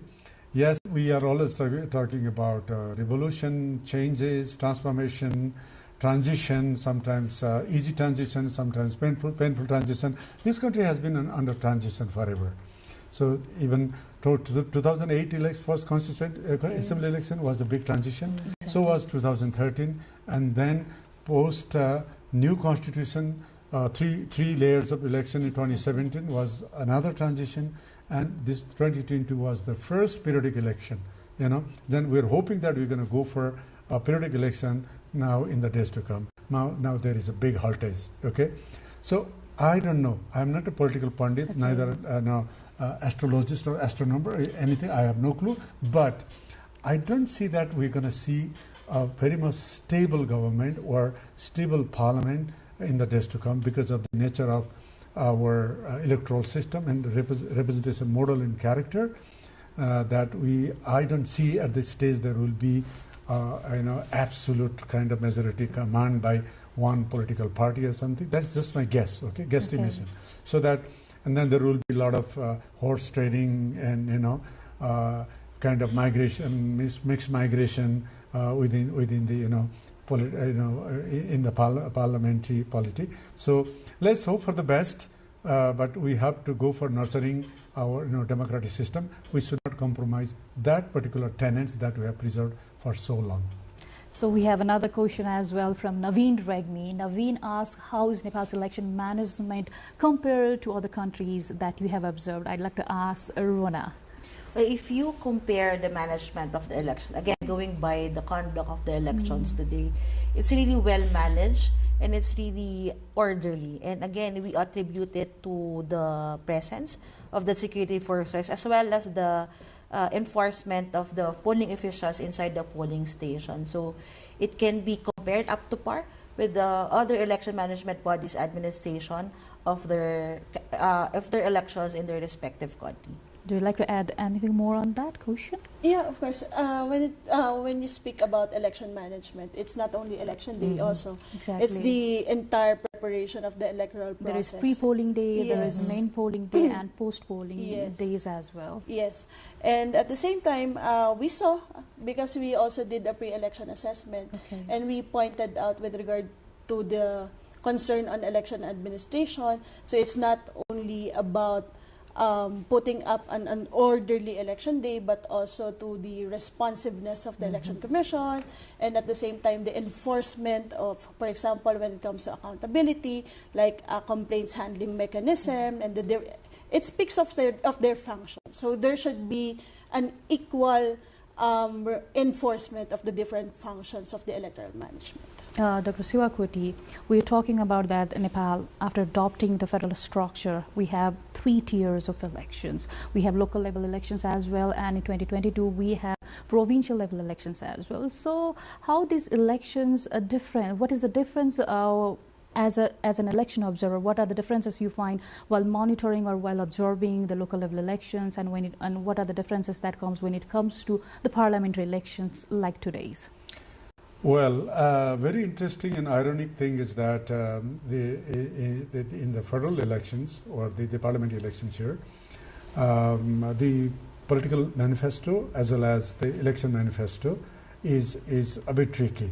Because the political parties and candidates talk about everything about local development, road and tube well and health and hygiene or whatever is related for daily service delivery to the local people, which is the mandate of the local authority, in fact.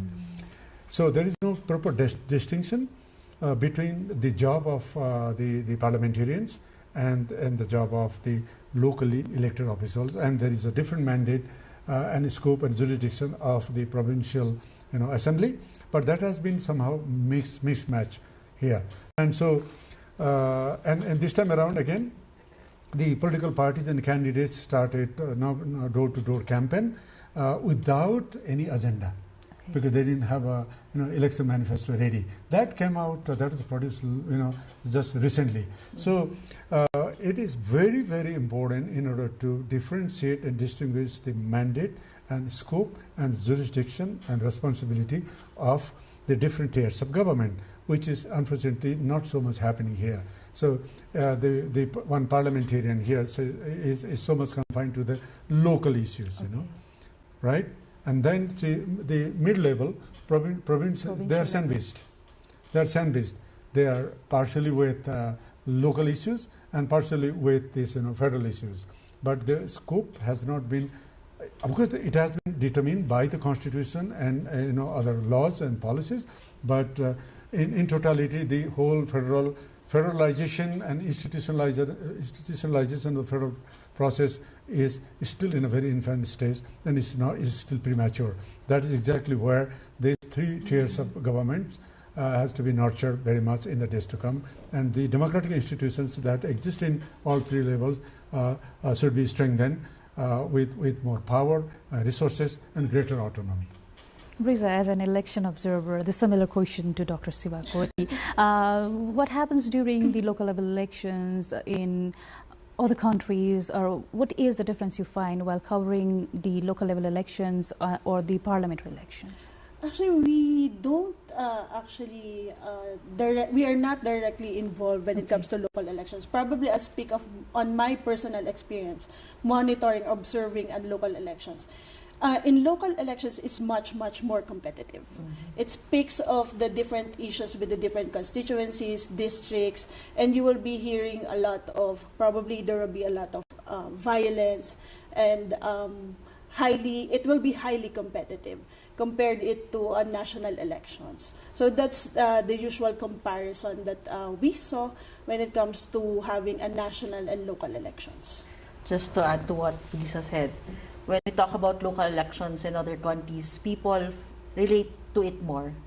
People feel the local government more in their daily lives compared to the national government or the national elections, meaning people are more invested. That's why what Lisa mentioned earlier, there's more violence. There's a tendency to have more violence in local elections because for people, it's personal to them.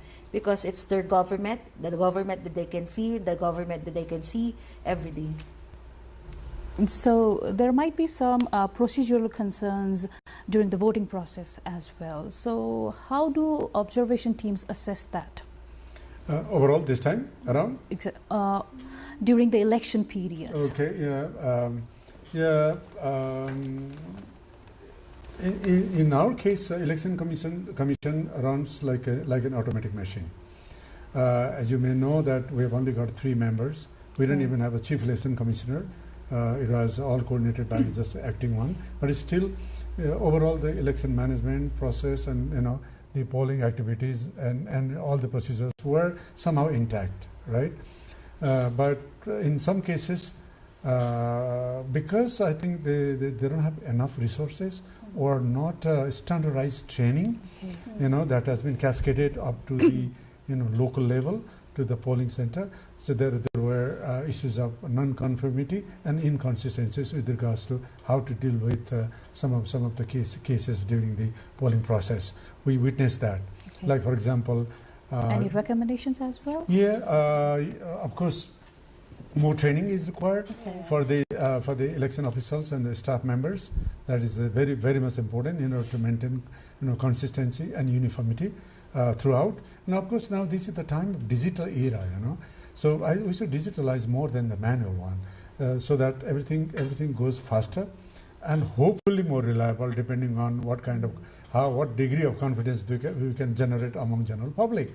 And secondly, I have one very critical and very important recommendation with regards to counting. First of all, fairing, because fairing is related to the counting process. Bangladesh, for example, where the population is more than 5 times bigger than ours, but the counting takes place right at the polling center, and it goes. You are there, right? This time around, yes. It went largely very smoothly, and within 2-3 hours of time, everybody knows the indicators are already there who is going to win. That in a way elongates the task of election observers as well. Here is very tricky. We believe in Nepal is known as a very peaceful country. Right? We are a peace-loving country, the country of Lord Buddha.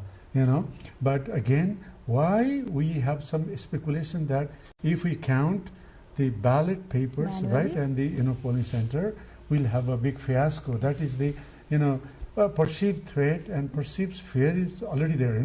That needs to be removed, so that because if it is done locally, everybody knows, because everybody knows everyone, right? So there won't be much problem with regards to dealing with the cases. But fairing as such, fairing like on a mule or helicopters or on the back, etc., on a vehicle in a dilapidated road in the mountain, why should we be doing that?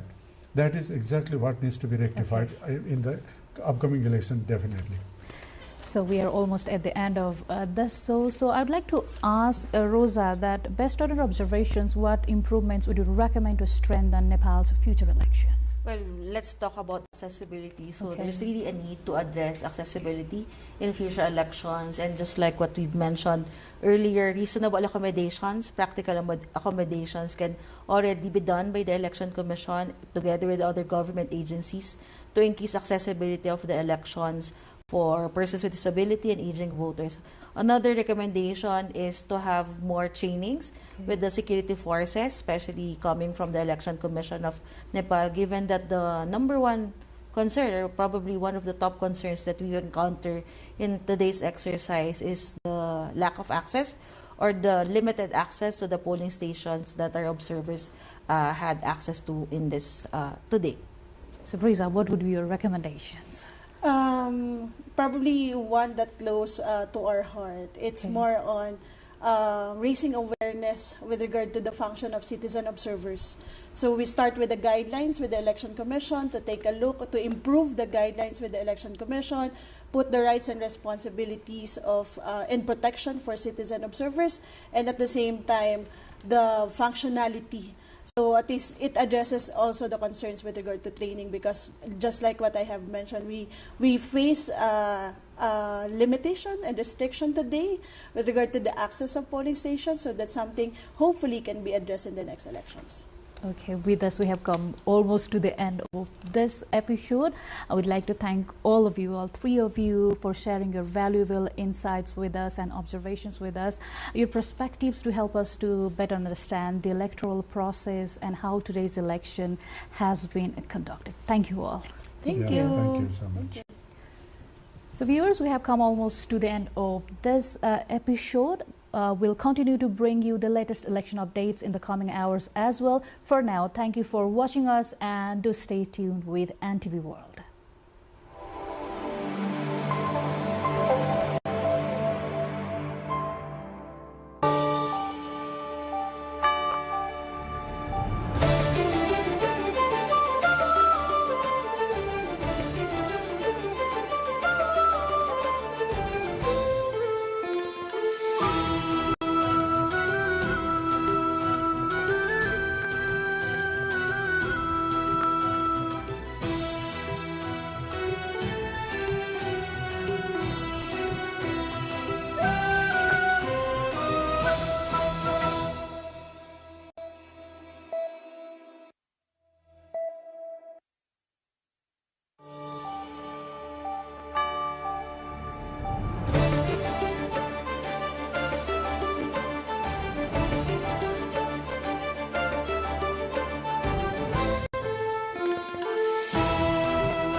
Supporters gathered in Baghdad's Tahrir Square, waving Iranian flags and holding posters of the late Ayatollah Ali Khamenei to show solidarity with Tehran. This rally followed the February 28 strikes by the US and Israel that killed Iran's supreme leader and top military officials, sparking retaliatory Iranian attacks across the Gulf. By March 6, the conflict intensified as fresh American and Israeli strikes rocked Iran and Lebanon, with massive explosions reported over Tehran.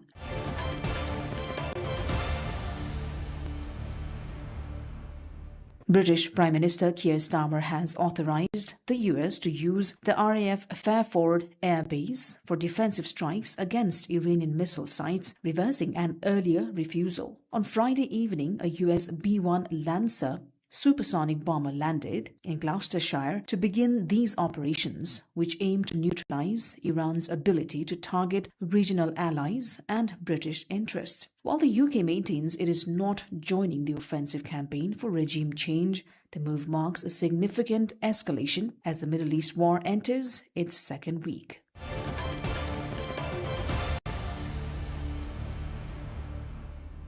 Iranian ambassador Amir Sayed Iravani condemned the sinking of the Iris Dina as a war crime and a heinous act of aggression during a press briefing at UN headquarters. Iravani stated that the ship was on a goodwill visit when it was torpedoed in international waters, resulting in the deaths of nearly 100 sailors.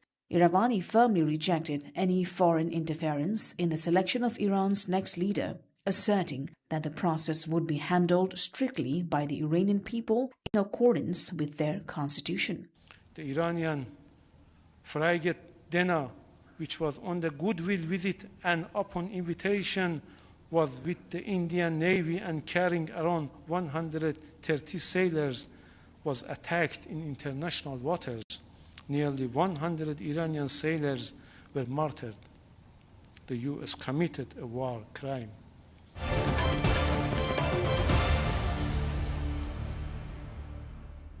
India's Minister for Petroleum and Natural Gas, Hardeep Singh Puri, said there is no shortage of energy in the country and that the consumers have no reason to worry about fuel supplies. During an interaction in New Delhi, Puri said India continues to maintain steady energy imports even as geopolitical challenges affect global markets. The minister said the government's priority is to ensure the availability of affordable and sustainable fuel for citizens. He added that the country is managing this comfortably while maintaining uninterrupted energy imports.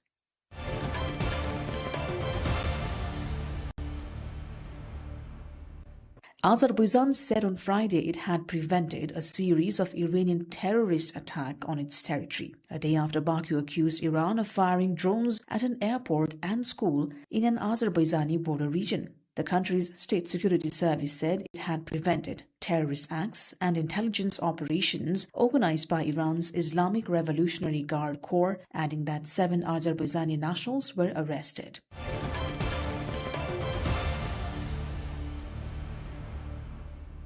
Unusually thick ice in Finland's Pargas archipelago has forced the rare development of hovercrafts to transport school children. This comes as traditional ferries now take 6 hours to navigate the frozen Baltic. The amphibious Snow White completes the journey in just 10 minutes, gliding at 30 knots. While this winter saw most extensive ice cover since 2011, experts warn the Baltic is the world's fastest warming sea, with long-term ice levels shrinking rapidly due to climate change. Otettiin ilmatyynyalus käyttöön, koska jäät on niin vahvoja. Laivat pärjää jäissä, mutta se on niin hidasta se ajaminen ja kallista, koska polttoainetta menee paljon. Kaikki kestää, että normaali matka, mitä yhteysaluksella ajetaan tunnissa, niin nyt niitä on ajettu 5-6 tuntia jopa samoja pätkiä, että tällä pääsee saman matkan 10 minuutissa.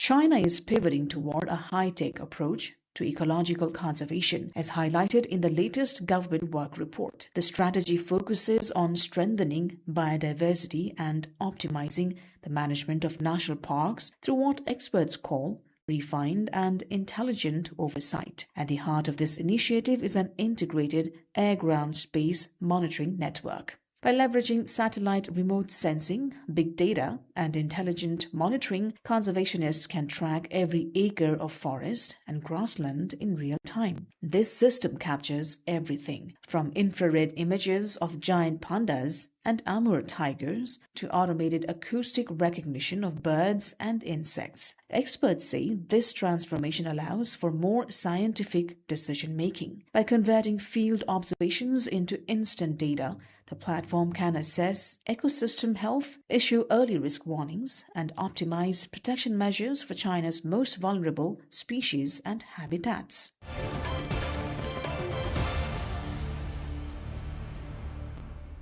The Hong Kong Palace Museum is currently hosting an exhibition on ancient Egyptian civilization. The museum has partnered with Kowloon Motor Bus to launch 10 themed buses. The bus exteriors feature Egyptian historical elements such as pyramids and the Sphinx and use the widely popular pharaoh cat as the main theme. Inside the buses, stickers draw comparisons between ancient Egyptian culture and everyday life in Hong Kong, including food culture and traditional customs. The 10 themed buses include one pet-friendly bus and one open-top bus en route W4 that passes through the West Kowloon Cultural District. The other 8 run on regular routes. The museum has also added ancient Egyptian-style funs to the display screens at over 100 bus stops across Hong Kong.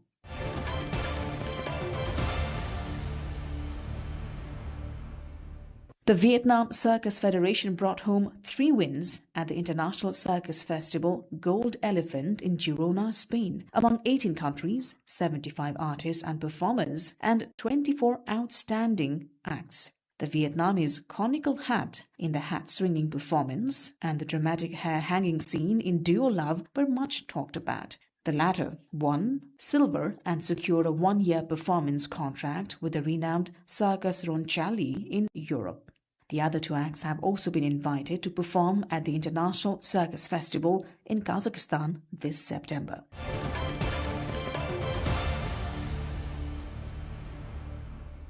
Mok Chau is famous for its tea plantations and peach blossoms, but in February, tourists in Son La province have been marveling at the pure white blooms of Bahinia flowers.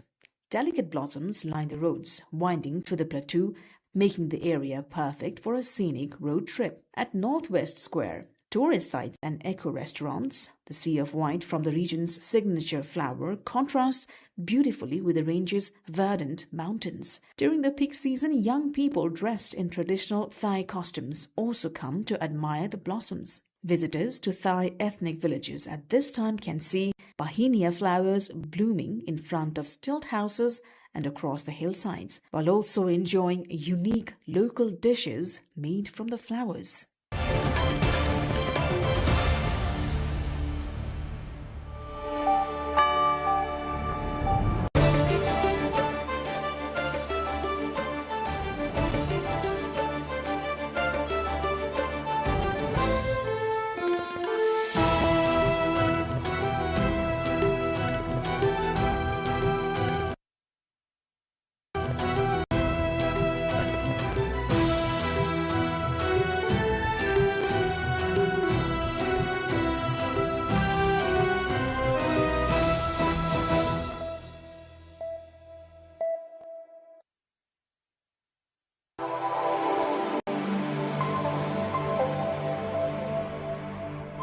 A very good evening to all our viewers. Welcome to Nepal Elections Special Dialogue on NTV World. I'm Shivani Thapa Bosnath with you.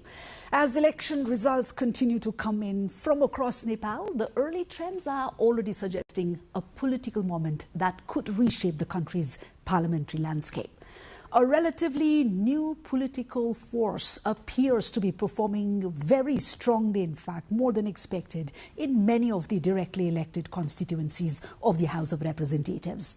But while election day or the immediate election aftermath often focuses on numbers and victories, the deeper questions begin only after the votes are counted. How does a constitutional system absorb a sudden political shift like this? Was a scenario or such a scenario anticipated by the architects of Nepal's constitutional framework? And perhaps most importantly, what happens next? Nepal's lower house has 275 seats in total, with 165 elected directly and 110 through the proportional representation. So even as trends emerge, the final parliamentary balance and therefore the shape of the next government remains uncertain. But beyond the arithmetic lies a broader institutional question. How will Nepal's political system adapt to this changing shift in the central role in governance?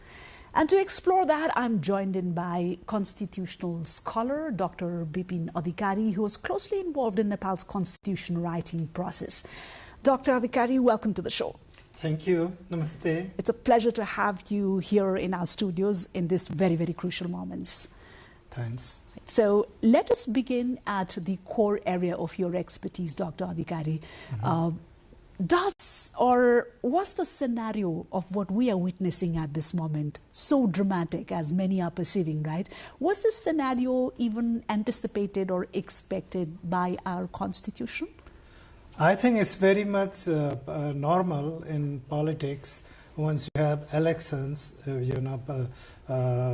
most of the time you are very clear who is going, which one is going to be the first party or second party. But then in the present case, it was somewhat a little surprise also. But then everybody expected RSP to perform better than what they did last time. Beyond that, this time, they have done very well. I mean, they are not simply going to be a largest party, but hopefully a majority party also with a very strong presence in the House of Representatives. So this will be the first time after the promulgation of the new constitution of Nepal in 10 years. Let's say we will have the first majority-led government, and that's something very good for the country. But again, the scenario will be clear only after all the results are declared. So the counting is going on, and it is very clear that RSP is leading, and then the competing parties who are on the pipeline, they are not doing better, and the gap between them is so vast. So that means that the new party will form a government which is very confident, which has very strong presence in the parliament, and also which can make a lot of changes they have been talking about. That's something the Nepali people have been looking forward to for a long time now. But still, given the electoral system that Nepal exercises, it's too early for us to make any sort of predictions, but then assumptions that we cannot stop, right? And again, there's been so much drama in the numbers that are surfacing. But still, let me get back to the same question again. When Nepal's current constitutional framework was designed, Dr. Adhikari, under the Constitution of Nepal 2015, and which, one of the architects, you were in the team.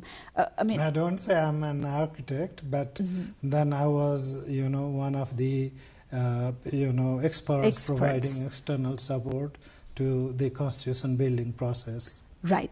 So as one of the experts, was the possibility of a completely new political party or political force emerging so quickly in Parliament something that the Constitution anticipated? That's now the fait accompli. I don't say that gives a negative connotation. That's not my intention. The RASP is on board, obviously, as a leading party. And the way they have been performing, it shows that they will lead the future, and with a very strong presence in the House, as I said already. So this time the difference is the opposition parties will be meager. There will be very limited number of parties in the parliament, and most of the parties are, at present, they are fighting their existence in the polling center. You can see that there are more than 65 parties contesting elections, and they have not been able to show up the, with the ballot papers, so far. And only a couple of parties are there, and even the dominant parties in the country so far, like Nepali Congress, UML, and the other parties who started as regional parties are also facing the existential crisis, because getting down to you can see that Nepali Congress will now its strength in the house that was dissolved was almost 88 or 89 out of 275. Now it's not going to be the same. They will decline further, and it's possible that they will end up with, let's say, let's say 24, 25 seats. And it's said to be declared, but then they are not performing. So the opposition will be a weak opposition with a very strong, heavyweight, ruling party, and that means the parliamentary system, especially its internal, check and balance, will suffer with that, changed context. And that's very much going to happen very soon. And it's just 10 years or a little more that the Constitution was promulgated, right? So, yes. I mean, like, was this anticipated, or did the Constitution anticipated a little gradual change in these sort of equations? I think the formation of government, as far as the Constitution is concerned, it only has the provisions for how, in a given scenario, the government will be formed. And this type of eventuality is always there in the Constitution, so it's not unpredictable. So what is now the change in the scenario is that a single party is coming up as a dominant party in the parliament. And many of us here, they used to, remark that it's not possible to form a majority government in Nepal anymore because of the proportional electoral system. And now it has proved wrong, that even within the proportional system, strong, majority party could lead the government. So if there are alternatives, people are ready to vote for. So the constitutional provisions are there. I don't think there is any stress on these provisions. Nepal's parliamentary system combines both the direct elections and the PR representation as well. So we still have to wait a little more to see a clearer picture of how the equations emerge, right? From a constitutional design perspective, Dr. Adhikari, what role does this proportional representation meant to play in moments like this? Like, is the system designed to moderate sudden electoral swings like the ones that we're experiencing? I think it was like, it was not a swing. In fact, the dominant political forces in the country had a problem to read, what is written on the wall. They have been failing because there was, a strong hue and cry that the government has not been able to ensure good governance. The rising corruption had been an issue always, and the selective enforcement of rule of law had been clearly an issue for many years. So that was something that everybody talked about, but then none of the political parties in the country were able to pick up these little threads in the electoral process. This time RSP did it, and so RSP came forward as an alternative, and obviously it is being trusted by the people. The proportional representation, in fact, this has been introduced into the constitutional system of Nepal to make sure that there is a proper level of inclusion in the political process, and also that the regions as well as the ethnic groups in the country are properly represented. So that came in addition to first past the post system, which is ideology based, and many people thought that the political parties in Nepal, they will be able to keep up with the ideological thread along with representation ensured through proportional system, and in fact they have been able to do it. It's only that this time the change is, it has reached through a crisis level, Now that people voted without trusting anybody. And you can see that, as I said, the competitors are not performing very well. If you see how the RSP is leading in almost all constituencies, except there are rare exceptions. Otherwise, it's very something that we didn't see before, that even now votes are being counted in more than 120 constituencies. The 120 constituencies, and in all of these constituencies RSP is leading, and except for the gaps between the winner and those following up is very big. And it's because even the voters of the first the post system, they have been very, very objective this time. They didn't trust their the old allies anymore. So you would rather dub it as an issue of delivery, yes, rather than a failure of a system? No, the system has not failed. I think the system is intact, and nobody has really complained about the system.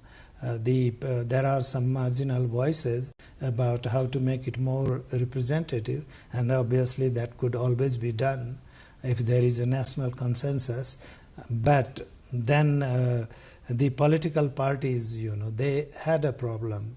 So despite the clear constitutional position about inclusion, proportional inclusion, and many voices of change, the provisions of change, these were not implemented so well.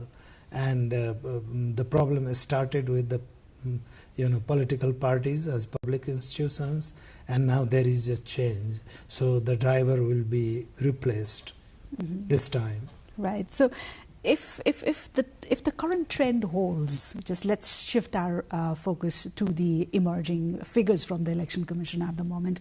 If the current trend holds, Dr. Adhikari, Nepal could see a parliament where traditional parties are significantly weakened, right? And as you said, certainly we are looking, like the figures show a pretty much weakened opposition, right? So a parliamentary democracy largely relies not only on a government but also on a very, very credible opposition. So in an assumption, should the traditional forces collapse in this election, who provides the opposition? The opposition will still be there. It's only that it will not be as strong as before. In fact, during the last two general elections, we had very clear opposition parties within the parliament, but then they were very ambitious. In fact, the coalitions that were manufactured during the last 20 years, I think they were not strictly on the basis of democratic principles, despite the fact that some political parties clearly had the popular mandate in their favor. Some weaker parties, the opposition groups who should have been in the opposition, they were leading the government because they tried to, some way manage the mathematics in the and some way come out with the majority, but leaving the fact that elections are held in order to see who has popular mandate, and forces with popular mandate were forced to be in the opposition. For example, you see Nepali Congress was the largest party in the bygone parliament, but then it was not leading the show simply because of certain political interest. And it was like in the coalition, it was a marginal partner, and the government was led by UML. And that happened because the principle of democracy were not, very much into play in this dynamics of, relationship. Now that there will be a change, there will still be certain political parties, for example, and there is a possibility that they will merge with each other, many of them, in order to ensure their visibility as an opposition group, or even they will have some working coalition between themselves. So that way also they can ensure that they are able to serve as opposition, a loyal opposition to the system. Would that pave way to a danger that too weak in opposition could weaken democratic accountability? I think opposition is very much needed, and it has to be a strong opposition. But in modern world, it's not the opposition in parliament which matters. We have the free and independent media, which I think, if you compare with the rest of the South Asian countries, I think we are still very much independent, and that serves to the advantage of our democracy. And apart from that, the civil society of Nepal is also very much, I think it is very strong. And so it is also there. And even RSP, it is going to have the necessary numbers to make it stronger, but it cannot be very strong because it is yet to develop as a political party, because it lacks institutions throughout the country. I mean, the first thing. Secondly, it has to develop internal disciplines. I mean, this is the code of conduct and the certain, standard norms and values that will be used to discipline the cadres as well as the leaders. And they project the party as a single unified voice, and that takes a lot of time. After the government is formed, it will have to be pursued very carefully and for a long time. Similarly, we can see that because the party is very new, the candidates, they come from different background. Most of the candidates of RSP, they are not from social background. They have not been very much in the political, let's say at the grassroots level. They have very meager, existence. So whatever, even though they are in the parliament, I mean, their relationship with the people who voted for them is still weak. They have to build on that. And these, I said, social, groups, professional groups, civil society, universities, and Nepal is very much politically divided society. It's divided because it's not developing very fast. When the development process is very fast, people become futuristic. When this is not the case, people concentrate on distributive issues more, on creating, rather than how to create more wealth, and that could be distributed. So these are challenges for the new party, and they have no idea at all. What I see is they have a very small but very meaningful political manifesto that they released before contesting elections. It's a very smart document. I can see that they have been able to understand the country and also project what they need to do if they are elected. So this is a time to work on that. But building on that will take, many years. So, and some of the challenges are very difficult challenges. So they have committed, for example, that they will implement the recommendation of Janji Commission, which is yet to submit its report to the government. And that report will deal with the Janji movement, especially the movement that kicked off the whole process in the last September. You can see that there are issues of impunities, liabilities, violation of criminal law, violence, all the things there. Now they are committed to it. There is a social contract.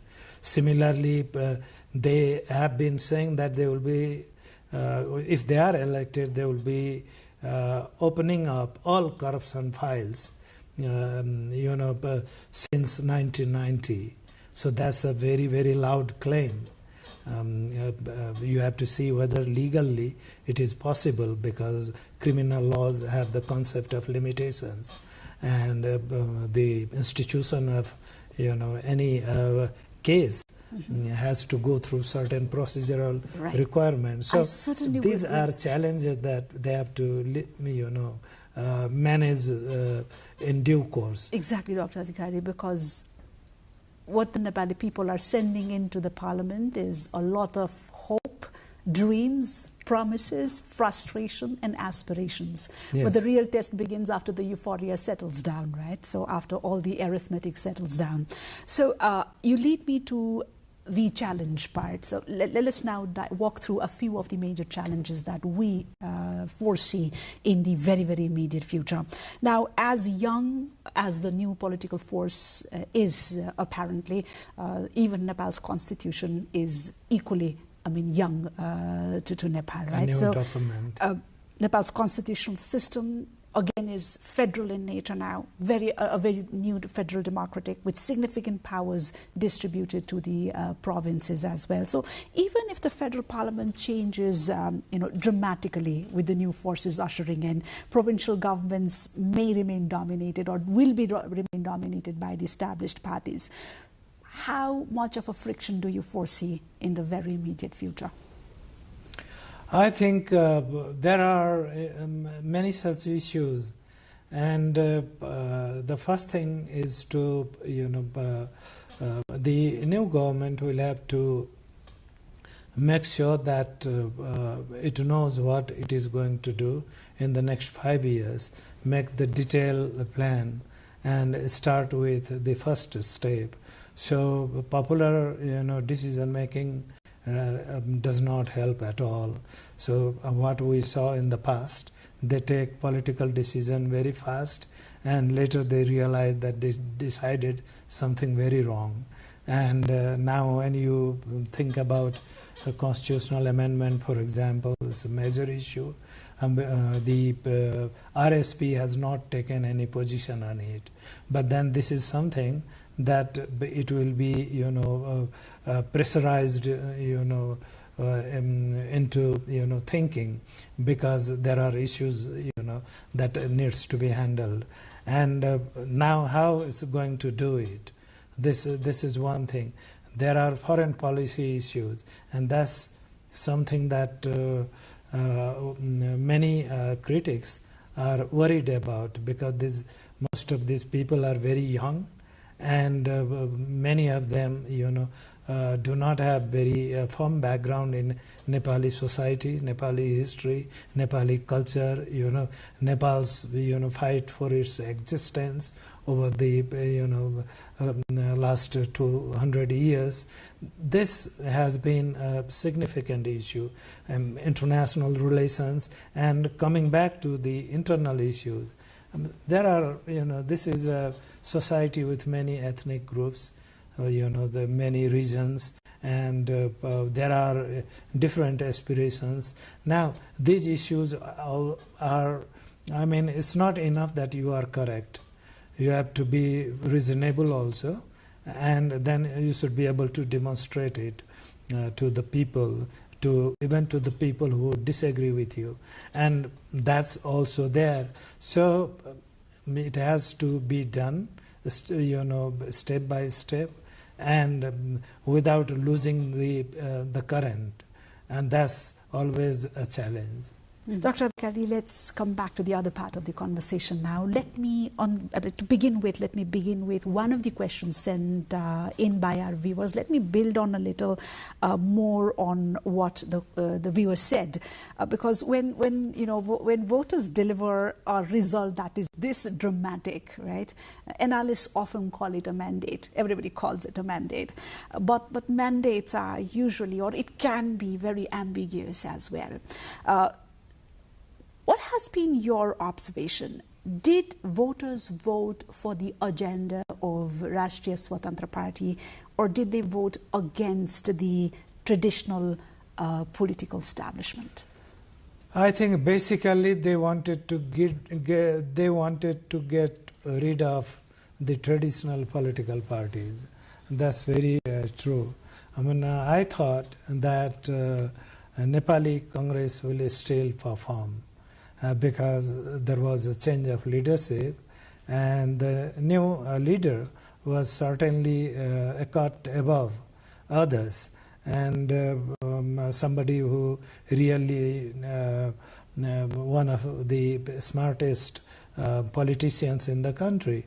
But then people were not able to, recognize, because they wanted to get rid with political parties. It's because of the, habits, the culture, the political culture of the ruling elite that that developed a very sinister face during the last 10 years, or even for many decades, I must say.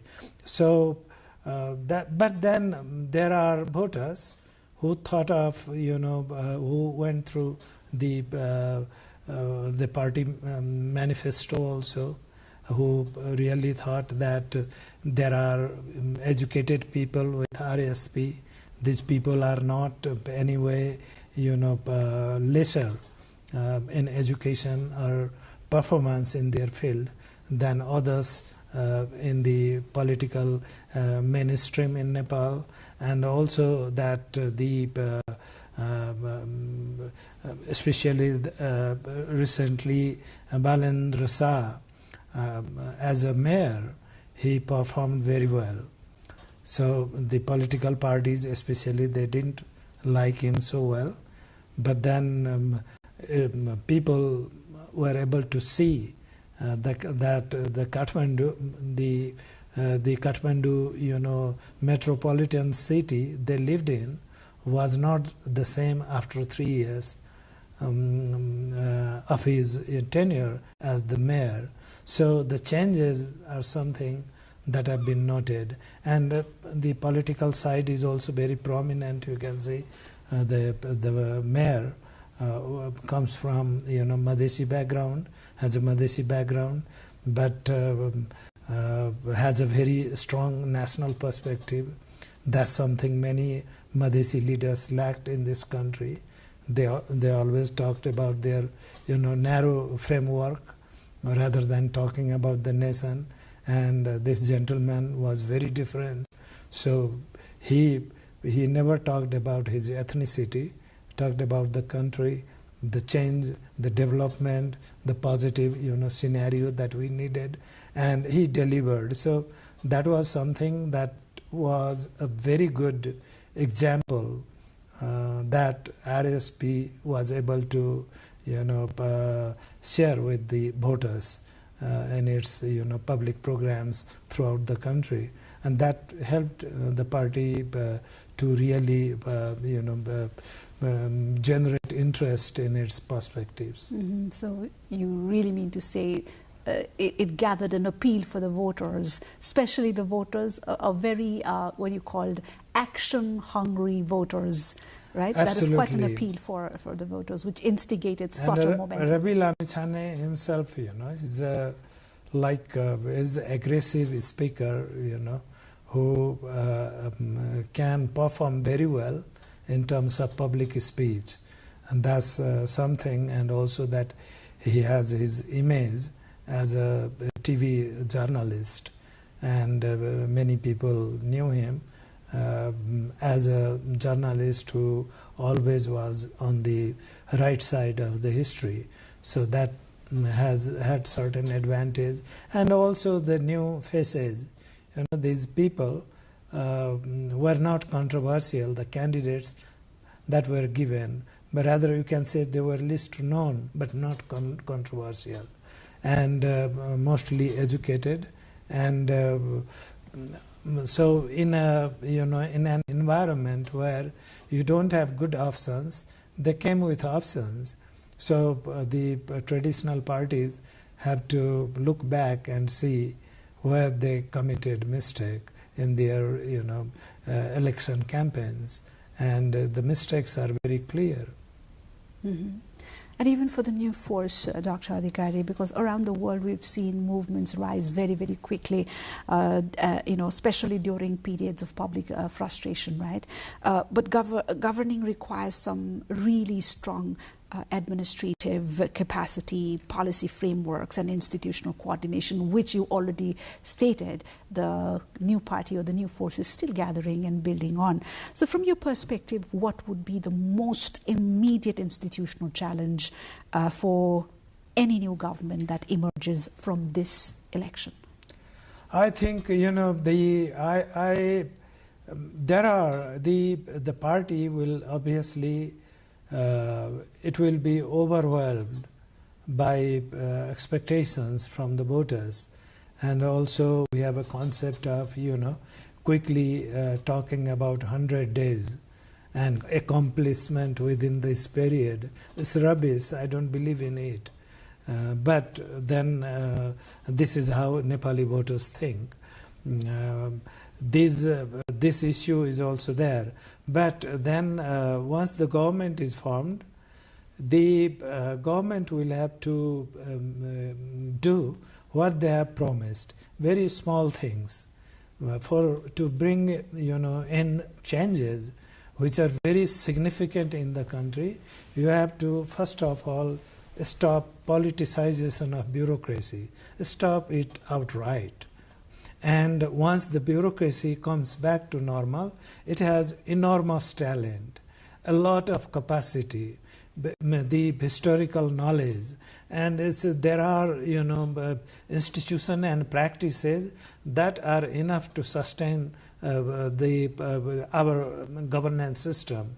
So the second thing is political appointments. Stop appointing people who are politically biased. Go for professionals and people with real capacity, and the people with optimum capacity in the positions that they deserve most. And once the three things are done together, I think the whole scenario will change. This is a country with abundance of resources. We don't suffer from lack of resources. The money is not an issue. The reputation of the country is still very good, and we have a very good network of relationship internationally. Now that the government has to balance international relations, make sure that our processes are autonomous and with young people and leaders like RSP, the challenge is to make sure that the new establishment is believed by both our neighbors as well as the international community. And that's very significant because they very often tilt towards one side and lose the goodwill of the other. And this is not how a country can go forward.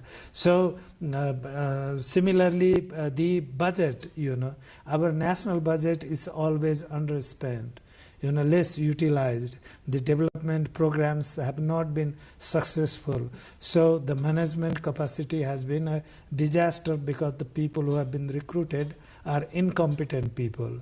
Once these competent peoples are on board, things will have a very positive scenario. And Nepalese have been looking forward to see that democracy is at work. And that is something that the new government will have to assure. And these little things mean a lot to the common people. And they know that the government is not going to distribute cash to them. So nobody is expecting it. They want that the service delivery is not obstructed. So whatever is there in law is hopefully in reality as well. So this is something that comes as a challenge. And capacity, obviously, as we go along, we can develop, but then norms and practices we can improve immediately. And this is the challenge for the new leadership. And in the midst of all this, how do you perceive the role of bureaucracy and the bureaucratic cooperation? Bureaucracy, I think we have, even now, I think, well, I come from the independent, sector, not from the public sector as such. But then this is very clear that even now, today, the government is the biggest employer in the country. It is the smartest of all the employers. It goes through Public Service Commission. The talented people are here. It was only that the working environment was bad because it was politically tainted.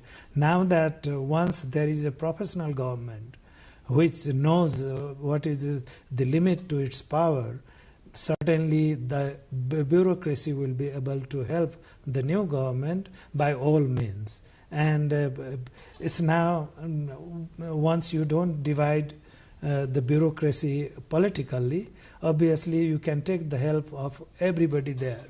And we have very eminent people there, very trained, people with expertise. And I said even now we have the best lawyers in the bureaucracy, best accountants are there in the bureaucracy. I can say that the best policymakers are there. So the government resources have been underutilized. And now that once there is a government which does not have to feed its cadre, obviously it can build on its strength. And I think if there is they take the due course, these things will eventually come, the alignment will gradually be developed. Mm-hmm. And now let me come to one of the most fundamental questions, Dr. Adhikari. Nepal's constitution is still relatively very, very young.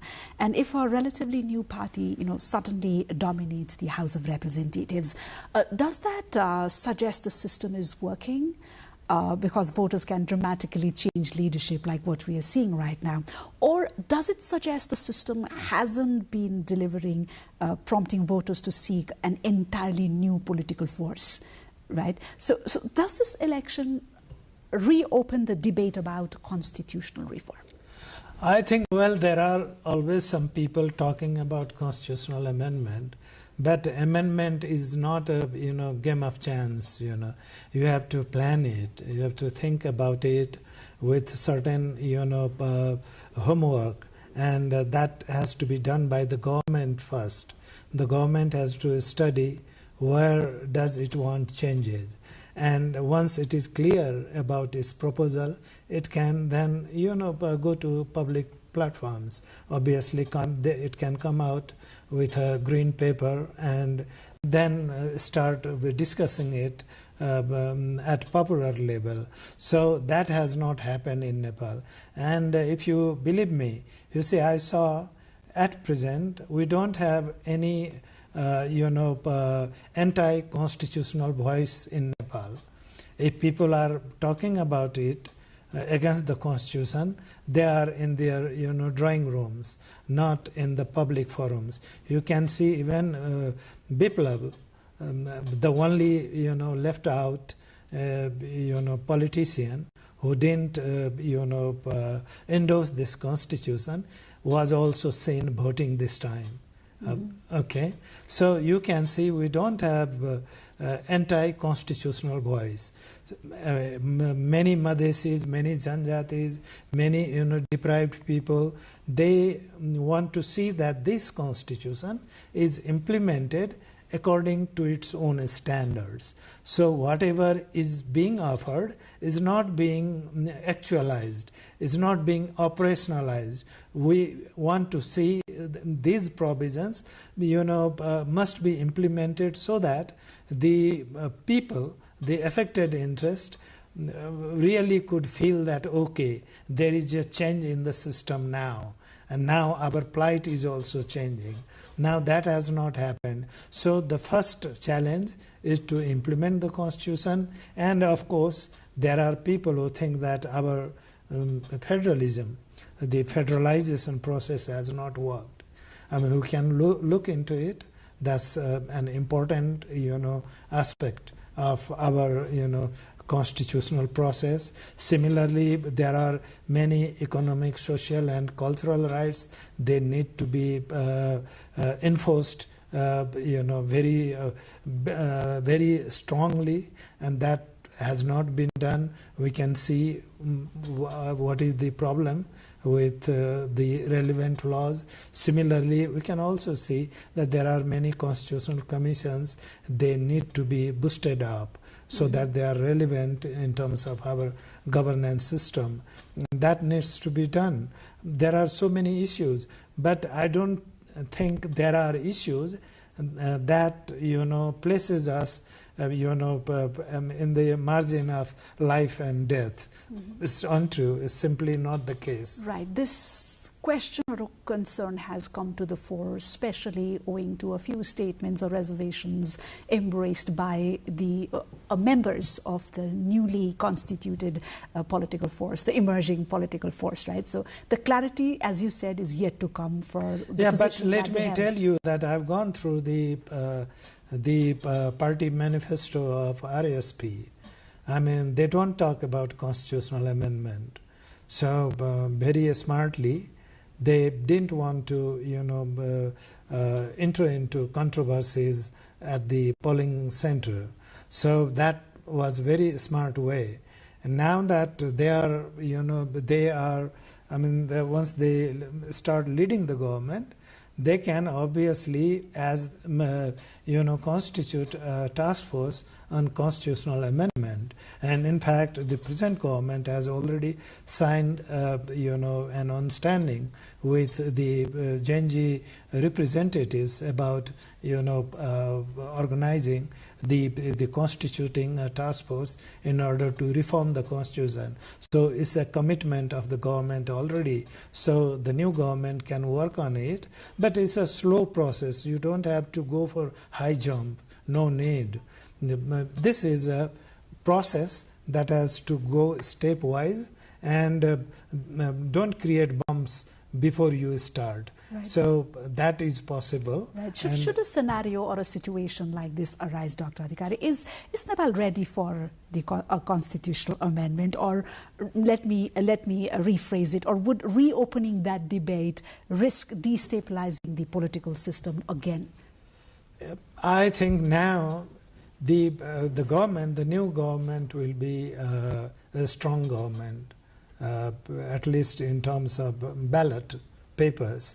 It had that capacity to bring to introduce its concept about changes in the constitution. So it can talk about it because it has the control system at work now. It doesn't rely on coalition anymore. So if it feels it has to go ahead, it can start with a moderate planning. But then I think it can, the challenge is to implement the constitution so that we really know what exactly are its problems. I mean, we are hypothesizing, talking about something we don't know fully. I'm a constitutional expert, but I feel that even today there are many provisions in the Constitution that have not been given enough opportunity towards implementation. It's because the government of the day thought that it's not necessary. For example, the Constitution has a provision for creation of autonomous regions. I mean, there are many people who are thinking in terms of protecting their identity through the political structures. The Constitution had that vision in the document, but then that has not been done. No law has been passed towards that particular objective. And so many people feel that, okay, we are a minority, or we are a small ethnic group or deprived ethnic group, and we are not able to have our own regional system, even though the Constitution has offered it. So that's something that's we should not lie about our political system. If it is there in the Constitution, it has to be on the ground as well. And that is something that has to be explored now. that there is a constitution, the new government, which does not have any, controversies with it. Of course, with leadership there are certain issues, even with RSP, but then these are always there in a lively, political system. But once the government is instituted, it can go through all these, constitutional provisions and make sure that they are implemented to know what are the reforms actually needed so that we can do the job better. So the Constitution has a framework. So there we talk about constitutional change so much. This is not necessary. This Constitution can be used for present purpose even without amendment if there are right set of people able to implement it. So this is what we have to think. Thank you, Dr. Adhikari. Thank you so much for coming over and sharing your very insightful thoughts. My pleasure. Right. The election results suggest that Nepal may be entering a new phase in its democratic journey. A new political force appears to have captured the aspirations of voters who have grown impatient with instability and political stagnation. But elections are only the opening chapter, and Nepal's political system is shaped by institutions, federal structures, and the constitutional framework established under the Constitution of Nepal 2015. Those institutions move more slowly than electoral waves. So the real question now is whether this moment of political change can translate into something more durable, stable, governance and institutional reform and renewed public trust. And that was a discourse that we held with our constitutional expert. And that's it from this special dialogue program. We'll continue to bring in you more aspects of the Nepal elections 2026 in our programs that will follow in the following days. Until then, from the entire team, goodbye.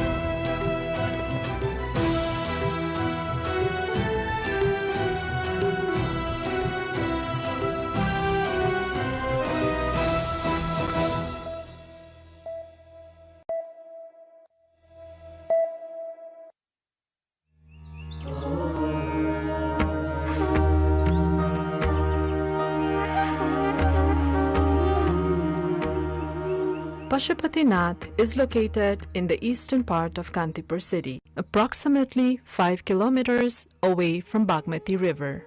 During the Lichavi period, the area surrounding Pashupatinath was known for animal rearing.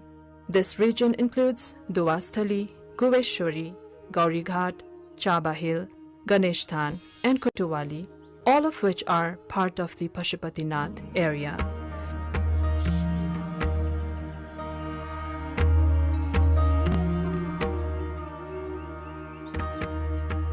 In 1979 AD, UNESCO designated Pashupatinath as a World Heritage Site. The blessings of Pashupatinath have been revered since ancient times, indicating the site's significance long before the Lichavi dynasty.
RSP maintains strong dominance in vote count, winning 72 seats. Congress at second with 11 seats. UML bags vote. RSP's Balendra Shah defeats former PM Oli in Jhapa 5. Lamichhane also wins in Chitwan 2. Independent candidate Mahabir Pun also victorious. RSP takes dominant lead in proportional vote count as well. Congress trails in second place. Trump says Iran will be hit very hard as he threatens to expand targets. Iranian president apologizes to Gulf nations but strikes escalate. Global oil price at 2-year high. Qatar also warns all Gulf production could stop within days. And host India all set to face New Zealand in final of ICC T20 World Cup final tomorrow. Also eyes record third title.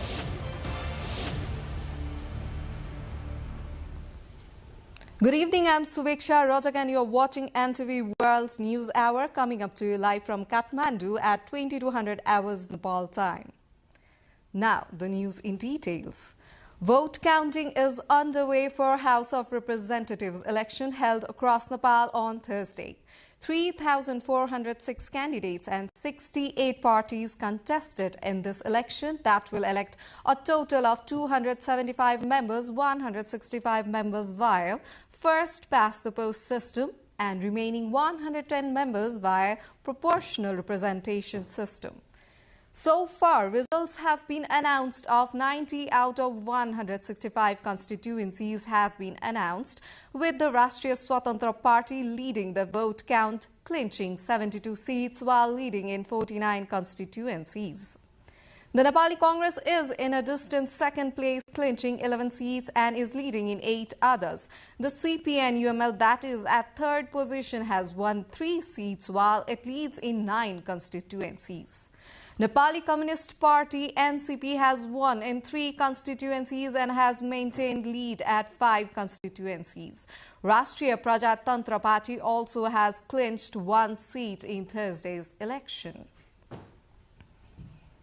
In the latest update, senior leader of Rashtriya Swatantra Party, Balendra Shah, has been elected from Jhapa constituency number 5 by defeating former Prime Minister and CPN-UML chairman KP Sharma Oli. According to the Office of Returning Officer, Balendra Shah secured 68,348 votes, while Oli managed 18,734 votes. RSP's chair, Ravi Lamichhane, also has been declared the winner from Chitwan 2, securing 54,402 votes. His nearest rival, Nepali Congress candidate Meena Kumari Kharel, received 14,564 votes. This marks Lamichhane's third victory in the constituency over 3 years. Dr. Toshima Karki, representing RSP, also has secured victory in Lalitpur constituency number 3, garnering 43,096 votes. Independent candidate Mahabir Pun has been elected as the Member of Parliament from Myagdi, clinching a dominant victory with 22,850 votes.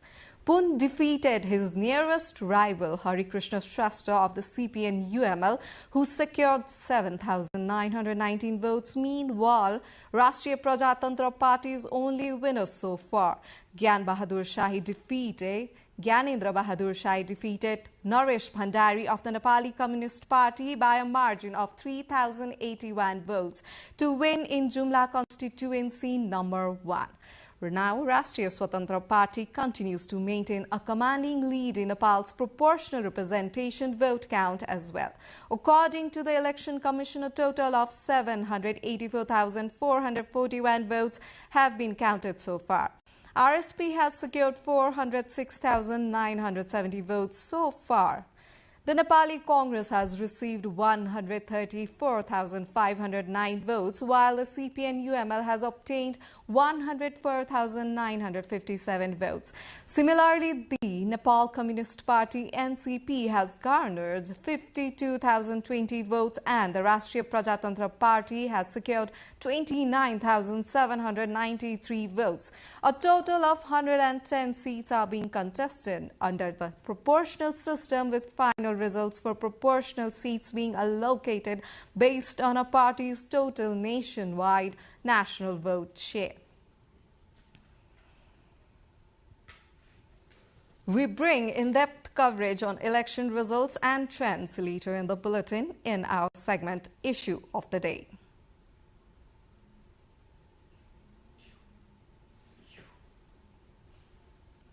US President Donald Trump has suggested the United States would hit Iran very hard and threatened to expand strikes to include new targets.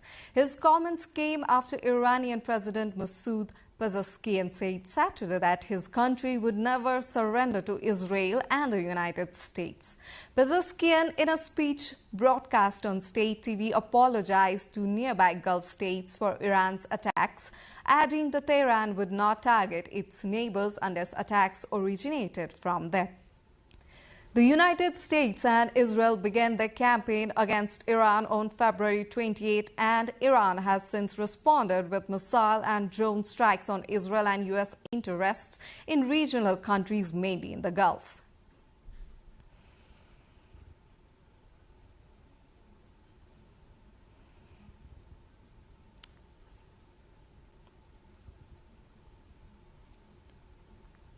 Oil prices have risen to their highest level in more than 2 years after Qatar's energy minister warned he expects all oil and gases exports in the Gulf to stop production within days. Saad Al-Kabi told the Financial Times the conflict in the Middle East, a region which plays a key role in global energy supplies and shipping routes, could bring down the economies of the world. Brent crude oil rose more than 9% on Friday, topping $93 a barrel, the highest level since autumn 2023. Rising oil prices can have wide-reaching effects not only on how much it costs to fill up your vehicle, but also on the cost of some heating, food and imported goods. We bring more on escalating Middle East conflict in our next segment. Cover story later in the bulletin.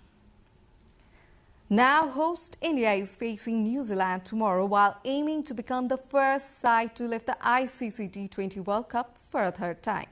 The match will be held in Narendra Modi Stadium in Indian city of Ahmedabad.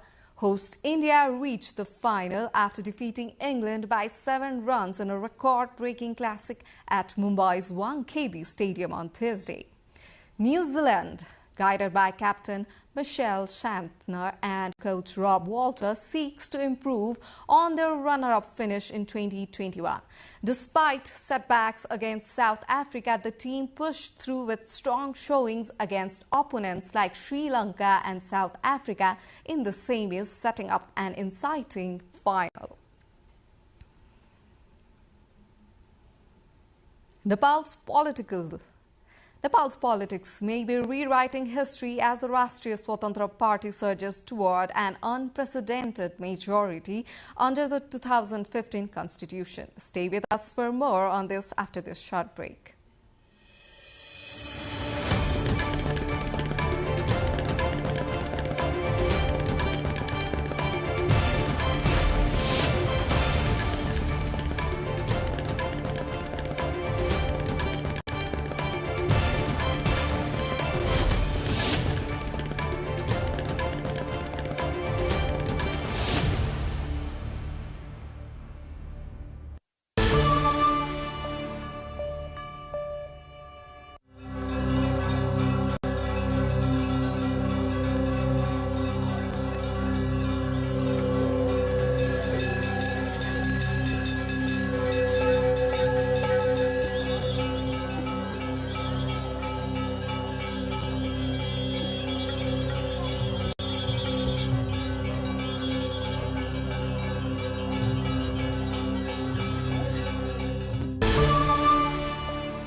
Welcome back. You're watching NTV World News Hour and it's time for Issue of the Day segment.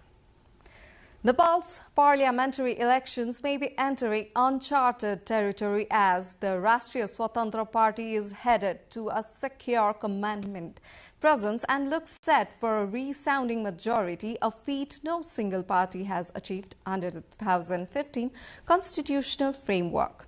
With sweeping victories across the nation, the party is set to reshape the country's democratic landscape. Our colleague Aprila Kissing Lama looked into the details earlier today. Engineer and rapper turned former mayor of Kathmandu and prime ministerial candidate of the Rashtriya Swatantra Party, Balendra Shah, aka Balin, has secured a decisive victory in Chapa Constituency 5, defeating former Prime Minister and Chair of CPN-UML KP Sharma Oli in one of the most closely watched contests of Nepal's parliamentary elections. Shah received 68,348 votes, while Oli secured 18,734 votes, giving Shah a commanding margin of 49,614 votes. The landslide victory places Shah at the center of Nepal's political transformation. The results elsewhere has been equally dramatic. With 64 wins and leading in 56 constituencies so far, the Rashtriya Swatantra Party is rapidly emerging as a dominant force in the country's parliamentary elections. The outcome could mark a turning point in Nepal's politics as a relatively new party challenges political strongholds long dominated by the country's traditional power centers. Nepal's federal parliament, the House of Representatives, has 275 seats elected through a mixed electoral system, first past the post system and proportional representation. 165 seats are filled through direct elections in constituencies where the candidate with the highest number of votes win. The remaining 110 seats are allocated through proportional representation based on each party's share of the national vote. After the proportional results are finalized, a party or coalition must secure at least 138 seats to form a government. With the figures suggesting a resounding win, experts are already anticipating a clear majority for the party in the House of Representatives. If no single party reaches this number, parties must form a coalition to establish a majority in the parliament. The dual system is intended to prevent any single party from dominating parliament outright. A clear majority means the party will not have to juggle with forming coalitions. The momentum for the Rashtriya Swatantra Party started from the federal capital itself, otherwise a stronghold of traditional political forces. The party has recorded a landmark clean sweep in all 10 constituencies of Kathmandu. Victories came from candidates including Ranju Darsana, Sunil Kesi, Rajunath Pandey, Pukar Bam, Sasmit Pokhrel, Shishir Khanal, Ganesh Parajuli, Biraj Bhakta Shrestha, Dol Prasad Aryal and Pradeep Bister. Meanwhile, party chair Rabi Lamichhane has also secured his third consecutive victory in Chitwan 2, winning 54,402 votes. Across several cities, supporters chanted Khanti, invoking the party's bell election symbol, as celebrations broke out following the results. Nationwide trends suggest the Rashtriya Swatantra Party is making major gains across the country, breaking into constituencies long considered political strongholds of the Nepali Congress and the CPN-UML. The party's surge has been powered largely by younger voters and an aggressive digital campaign built around platforms such as Facebook, TikTok, Instagram and YouTube, allowing it to bypass traditional party structures. With projections suggesting the party could approach 138 seats, the Rashtriya Swatantra Party now appears increasingly likely to lead the next government with a resounding majority. With the Rashtriya Swatantra Party poised for a commanding parliamentary majority, its manifesto now takes center stage as the blueprint for Nepal's next government. The party, led by Balendra Shah, frames its agenda as a citizen contract, promising ambitious economic reforms, technology-driven growth, and a focus on good governance. But turning these promises into policy will be the real test as the party moves from campaign to government. Our colleague Diksha Avasthi breaks down the party's manifesto. The Rashtriya Swatantra Party's election symbol, the bell, is ringing across Nepal. The party framed this election not as a quest for power, but as what it calls a political loan from the people. With its manifesto presented as a citizen contract, the document lays out an ambitious roadmap promising economic transformation, good governance, and stronger engagement with the Nepali diaspora. At the center of the manifesto is an economic target, an average annual growth rate of 7% and per capita income of over $3,000 within 5 years. To reach that goal, the party says it will focus on increasing production, developing skilled manpower, and promoting technology-based industrialization with a plan to create 1.2 million new jobs in 5 years. The manifesto also promises broader economic reforms, including repealing around 24 outdated laws, reviewing the fixed exchange rate with the Indian rupee, reducing the tax burden, and adjusting income tax thresholds based on household dependency. To attract both domestic and foreign investment, the party pledges effective implementation of one-stop service centers and free digital business registration. One of its most ambitious visions lies in the technology sector. The RSP has declared information technology a national strategic industry with a target of $30 billion in IT sectors within the next decade. To support this, the party plans to build digital parks in all 7 provinces, aiming to position Nepal as a global technology hub exporting artificial intelligence and computational services. The manifesto also addresses ongoing problems in the cooperative and microfinance sectors, promising a unified savings protection fund and the return of small depositors' savings within 100 days. Large cooperatives with annual transactions exceeding 500 million rupees would fall under the direct regulation of the central bank, while loan sharking would be classified as an economic crime.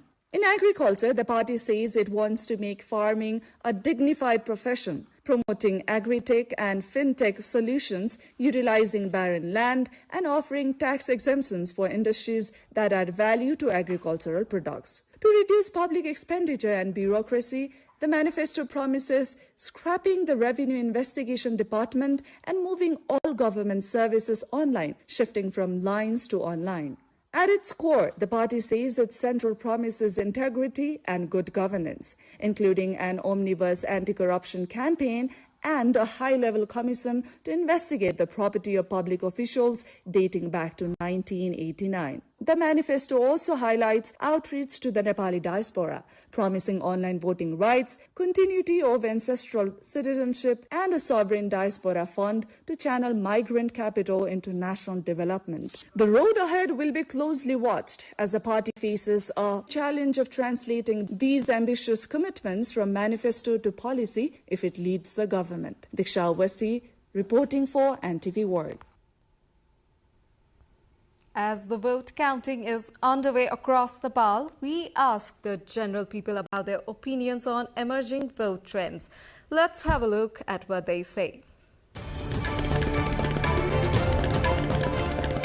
अहिले जुन नतिजा आइरहेको छ यो भनेको कसैले पनि कल्पना नगरेको नतिजा चाहिँ अहिले हामीले देखिरहेको छौं यो हिसाबले अब जुन नतिजा आयो त्यही हिसाबले काम चाहिँ तीव्र रूपमा चाहिँ हुन्छ भन्ने हामी आशा छौं नेपालीहरु जुन पार्टीले पनि व्यक्ति हेर्ने गर्नु भएको थियो उहाँहरुले चाहिँ अब व्यक्ति नहेरेर चाहिँ देशलाई हेर्नुहुन्छ भन्ने हामी आशावादी चाहिँ छौं अहिले सम्मलाई यो मत हामी नेपाली जनताको चाहना हो पुराना वितृष्णाहरुबाट चाहिँ नयाँ चाहनाको अपेक्षा गरेको जति नै यो परिणामहरु आइरहेको छ यसमा हामी सबैजना नेपाली एकजुट भएर यी भ्रष्टाचारका कुराहरु पुराना राजनीतिकरणका कुराहरुबाट चाहिँ मुक्त भएर अब नयाँलाई चाहिँ हेरौं त भन्ने एउटा तृष्णा हो धेरै आशावादी छौं हामी राम्रै होस् हाम्रो देश नेपालको निमित्त हाम्रो जनताको निमित्त हाम्रो सुशासनको निमित्त अनि विधिको शासनको निमित्त राम्रो होस् भन्ने हाम्रो चाहना पक्कै पनि नेपाली जनताले साच्चै नै यो जेनजी आन्दोलन पछाडी र देशमा भएको विसंगति विकृति विरुद्धको यो चाहिँ परिणाम अथवा आफ्नो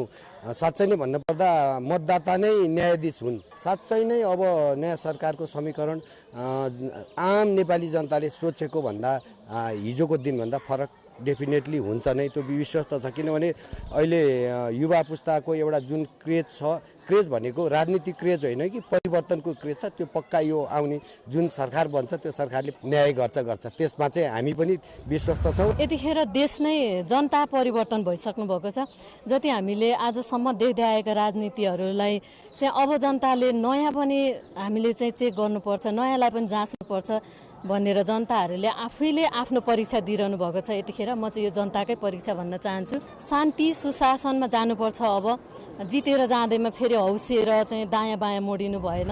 अहिलेको जनमाहौल बच्चादेखि वृद्धासम्म नै अब केही हुन्छ कि भन्ने आशाले अहिले सबै माहौल एकातर्फ उल्टेको छ, अर्को माहौल अर्कोतिर छ। हेरौँ अहिले अब बच्चाहरूको जिन्दगी अब केही होला नि त, सिस्टम बस्छ कि भन्ने आशाले सबै माहौल त्यहीँ गएको छ। अब आउने जुन अब नयाँ सरकारमा नयाँ सोच, नयाँ शक्ति, नयाँ परिवर्तनलाई सबैले नेपाली जनताले चाहेको पनि त्यही हो। मेरो विचारमा युवा शक्तिहरूलाई अहिले प्राथमिकता दिएर उहाँलाई फर्स्ट स्टेपमा राख्यो भने देशले अर्को राम्रो विकास पाउने जस्तो लाग्छ मलाई। आन्दोलन भयो नि जेनजीहरूले सर्टेन कुराको चाहिँ चेन्जेस लिएर आउन खोजेको हो होइन। अब त्यो चेन्ज हामीलाई चाहिएको छ भने चाहिँ यो उसमा होइन पोजिटिभै आउनुपर्ने हो, किनभने एज अ इन्डिभिजुअल हामीलाई पनि चेन्जेस चाहिएको हो नि त नि। सँगैसँगै लेट्स सी नयाँ गभर्मेन्ट आउँदैछ, राम्रो होला होइन, आशमा दिएका छौँ। हाम्रो भोट त्यतिकै खेर नजाला, त्यही नै हो। As the counting continues, questions are now turning to how the new political force will navigate governance with Nepal's constitutional framework. We spoke with constitutional expert Dr. Bipin Adhikari about the opportunities and challenges that lie ahead for this new political force. I think there are many such issues, and the first thing is to, the new government will have to make sure that it knows what it is going to do in the next 5 years, make the detailed plan and start with the first step. So popular decision making does not help at all. So what we saw in the past, they take political decision very fast and later they realize that they decided something very wrong. And now when you think about a constitutional amendment, for example, it's a major issue. The RSP has not taken any position on it. But then this is something that it will be, pressurized, into thinking, because there are issues that needs to be handled. And now how it's going to do it, this is one thing.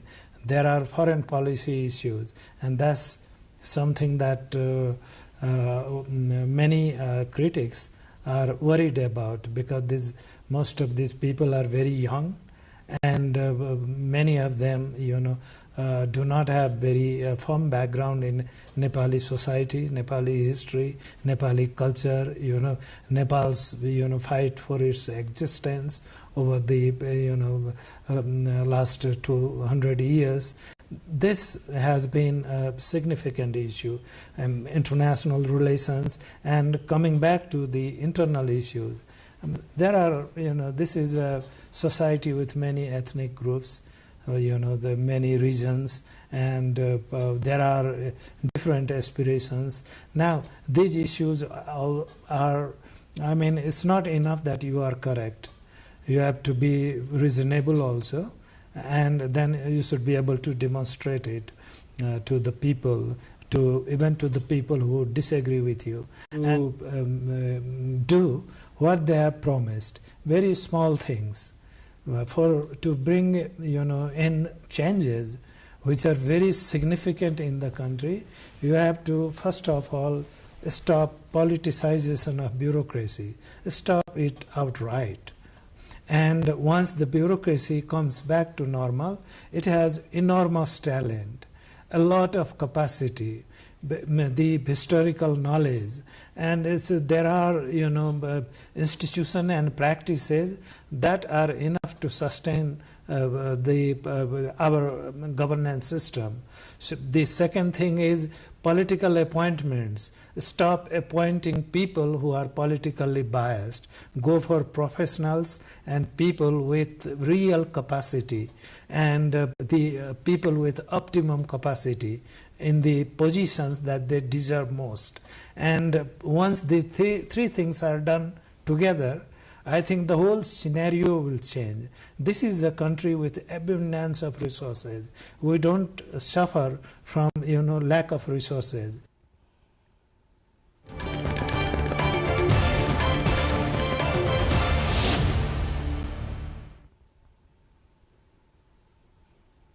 Strained Gulf ties and a rare apology from President Masoud Pezeshkian as Iran's regional conflict spills across borders. Coming up in our cover story after this short break.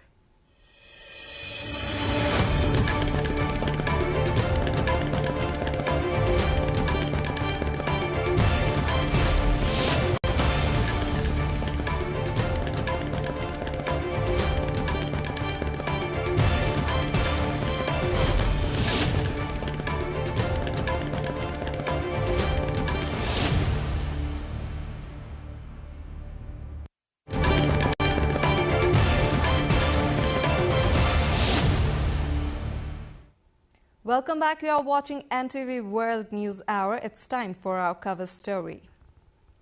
Iran's relation with its Gulf neighbors are under unprecedented strain as the war with the United States and Israel spreads across the region. Missiles and drones targeting Saudi Arabia, the UAE and Qatar have deepened mistrust and disrupted long-standing diplomatic channels. In a rare televised address, Iranian President Masoud Pezeshkian offered an apology for the strikes. Our colleague Smituki Singh Tamang digs deeper.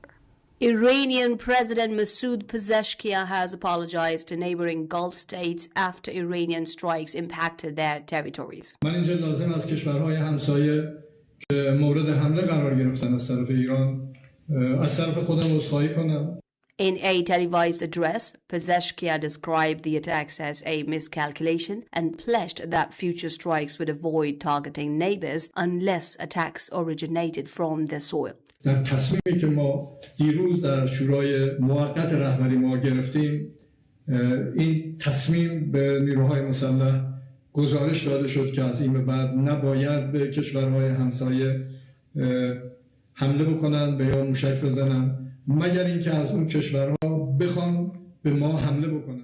Despite these statements, Iranian missile and drone attacks continue across the region. In the early days of the conflict, Iran fired more than twice as many ballistic missiles and nearly 20 times as many drones at Gulf states at Israel. Casualties include 3 dead and 78 injured in the UAE. Saudi Arabia's largest refinery was set ablaze, major airports were disrupted, and Qatar's LNG hub at Ras Laffan sustained serious damage. The Strait of Hormuz remains effectively closed, sending shockwaves through global energy markets. The Gulf Cooperation Council has condemned the attacks as heinous and illegal under international law. Saudi Defense Minister Prince Khalid bin Salman warned Iran against further miscalculations, saying the kingdom successfully thwarted a massive wave of missile and drone attacks. He emphasized that such actions directly undermined regional stability. As the Iranian president acknowledged this, US President Donald Trump vowed to hit Iran very hard, with military planners reportedly considering new targets. Experts caution that Iran's attacks on its Gulf neighbors may backfire, pushing states like Saudi Arabia, Qatar, and Oman closer to Washington and inadvertently strengthening Israel's strategic position in the region. Qatar and Oman continue to serve as key mediators between Tehran and the West, while China and the European Union are actively monitoring the situation and engaging in diplomatic efforts. Wider concern prevails that ongoing hostilities in the Gulf could disrupt regional trade and energy markets if the conflict continues.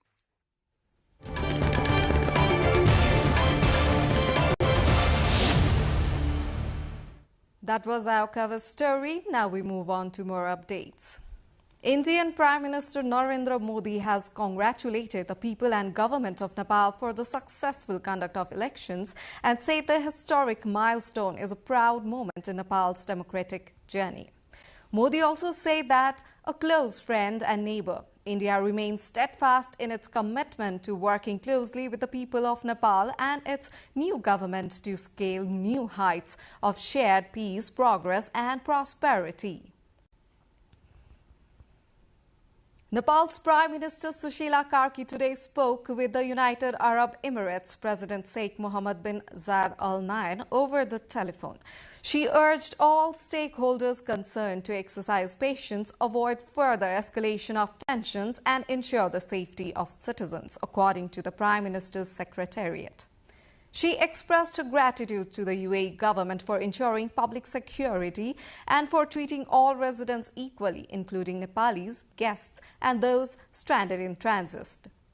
The Prime Minister said she was saddened by the death of a Nepali citizen while on duty at Zayed International Airport on March 1.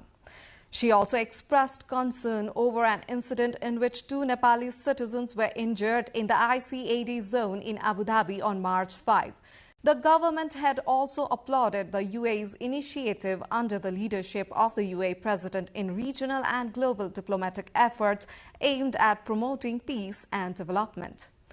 In response, the UAE President, on behalf of the UAE government, thanked the Prime Minister for Nepal's solidarity and described Nepal as a very good friend of the UAE in its difficult time.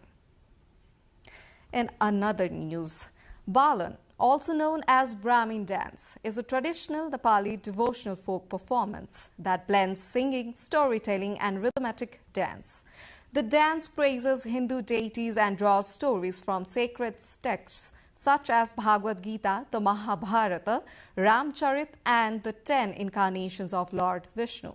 However, the tradition is now rarely performed and is close to disappearing. Our colleague Rojina Rai with our local correspondent Sunil Karki brings more in this report. Balan or Brahmin dance has long remained a unique and a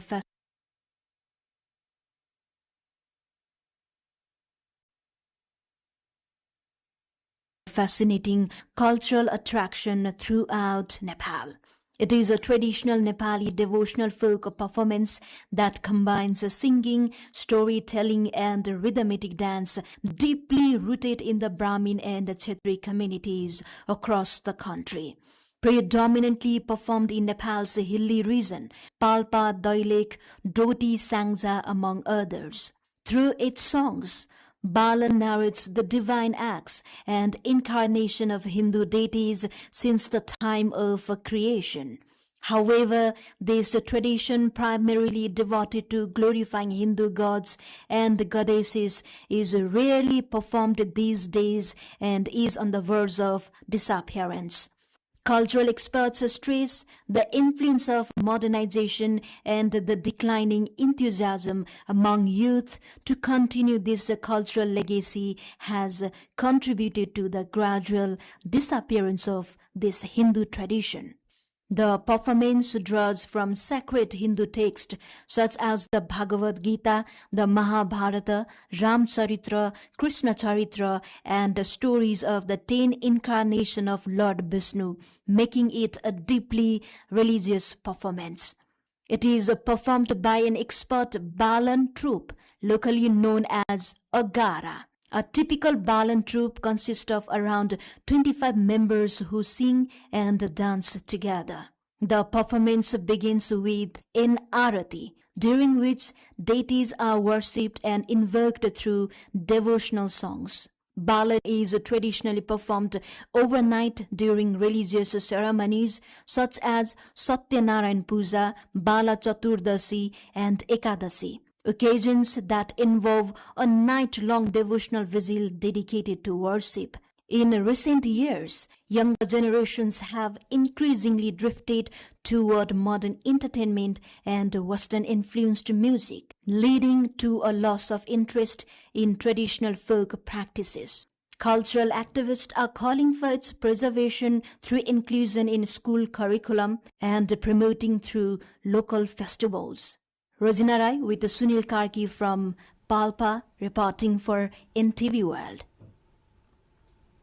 Before we head with more updates, let's have a recap of the headlines.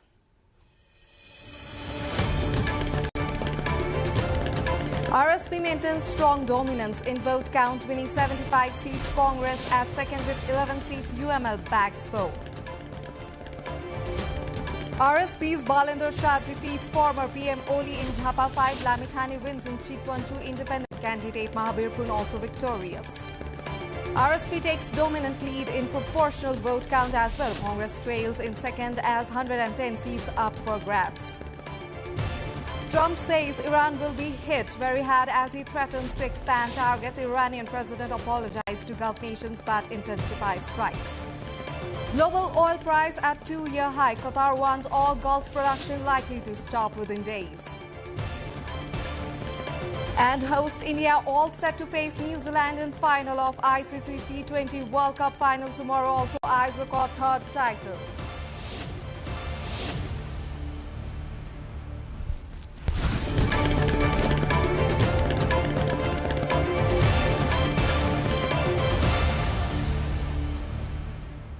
Now to more international updates.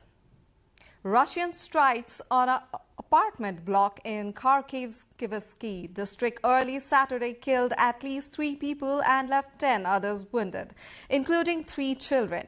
The 5-story building was nearly destroyed, with rescuers still searching the rubble for up to 10 missing people.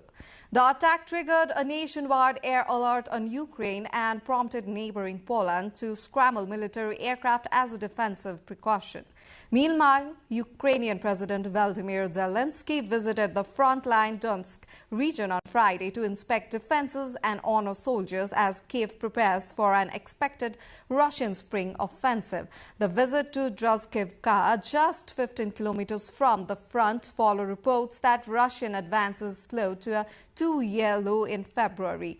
Zelensky emphasized that strengthening frontline positions is essential not only for defense but also for bolstering Ukraine's leverage in any future negotiation process.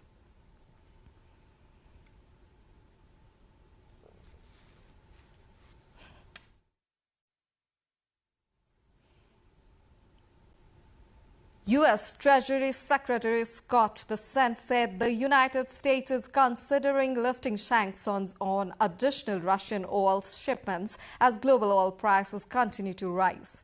Speaking in an interview on Fox News, Bessent also said the U.S. Treasury had already taken steps to ease restrictions for India. Larry, the world is very well supplied in oil. Yesterday, Treasury agreed to let our allies in India start buying Russian oil that was already on the water. The Indians had been very good actors. We had asked them to stop buying sanctioned Russian oil this fall. They did. They were going to substitute it with U.S. oil. But to ease the temporary gap of oil around the world, we have given them permission to accept the Russian oil. We may unsanction other Russian oil. You know, the other thing Treasury can do here, Larry, is there are hundreds of millions of barrels of sanctioned crude on the water, and in essence, by unsanctioning them, Treasury can create supply. India's External Affairs Minister S. J. Shankar said India plays a key role in the Indian Ocean, fostering cooperation through the Indian Ocean Rim Association and other initiatives. He said this during the session titled Heart of the Seas, Future of the Indian Ocean of Raisina Dialogue 2026. India has a particular salience when it comes to the Indian Ocean, and therefore a particular responsibility and a particular contribution. The fact that the Fusion Center in Gurugram has so many people, so many countries, so many representatives all here at this time willing to work together, willing to share, willing to create an integrated picture, says something about the Indian Ocean, but it says something about us.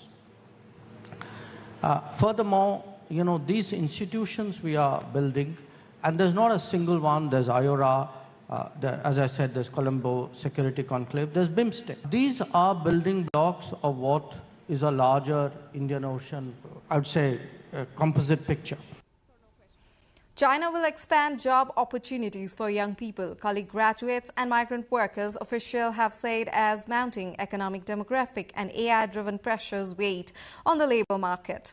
With a record 12.7 million new colleague college graduates this year, youth employment took center stage as Wang Xiaoping, Minister of Human Resources and Social Security, outlined targeted campus services, large-scale internships and skill training. Authorities will also expand local-level jobs opportunities, encourage hiring in labor-intensive sectors such as construction and hospitality, and step up recruitment in emerging industries.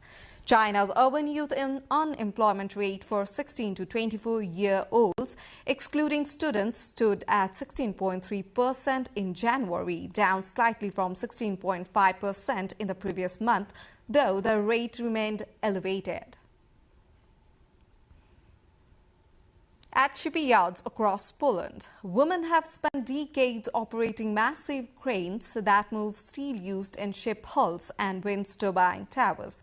Female crane operators have long played a key role in the shipyard's heavy industry, handling complex machinery in one of Poland's most iconic industrial sites. The shipyards in Poland gained global recognition in 1980s at the center of the solidarity movement that challenged communist rule. The women workers say they have proven their capabilities in a field traditionally dominated by men.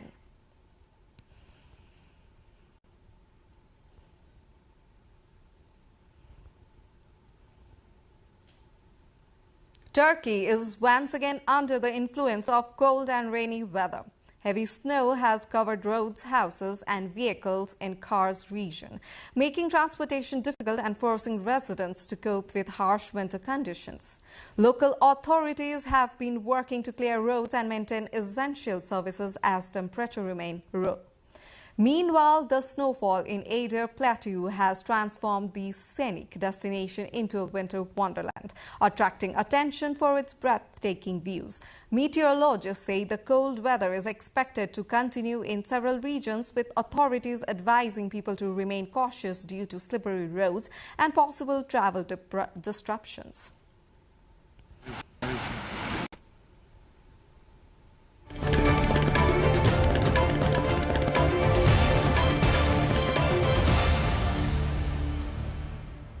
Time again for a short interlude. We will see you on the other side with business news.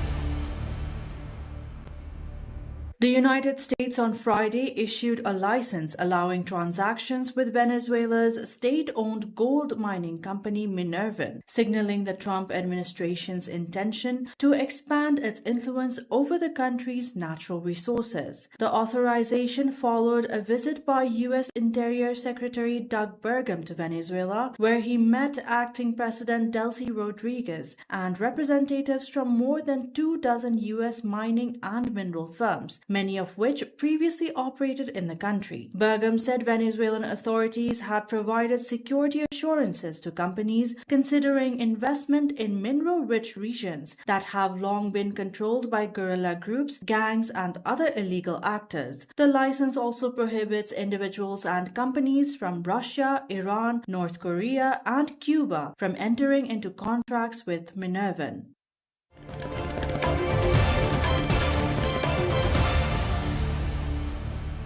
Long queues formed at gas stations in Lahore, Pakistan, amid fears that the Middle East war could disrupt fuel supplies, prompting the government to raise petrol and diesel prices by about 20% due to higher global oil costs. Rising fuel prices were also seen in Houston, Texas, as the conflict between the United States, Israel, and Iran disrupts global energy and transport sectors. Oil prices surged on fears of supply disruptions, with Brent crude climbing to $92 $82.69 per barrel, and West Texas Intermediate rising above $90. Maritime traffic has sharply declined through the Strait of Hormuz, a key route that carries about a fifth of the world's oil and liquefied natural gas supplies. Markets initially expected the conflict to be short-lived, but tensions escalated after U.S. President Donald Trump's demand for Iran's capitulation, raising fears of a prolonged crisis.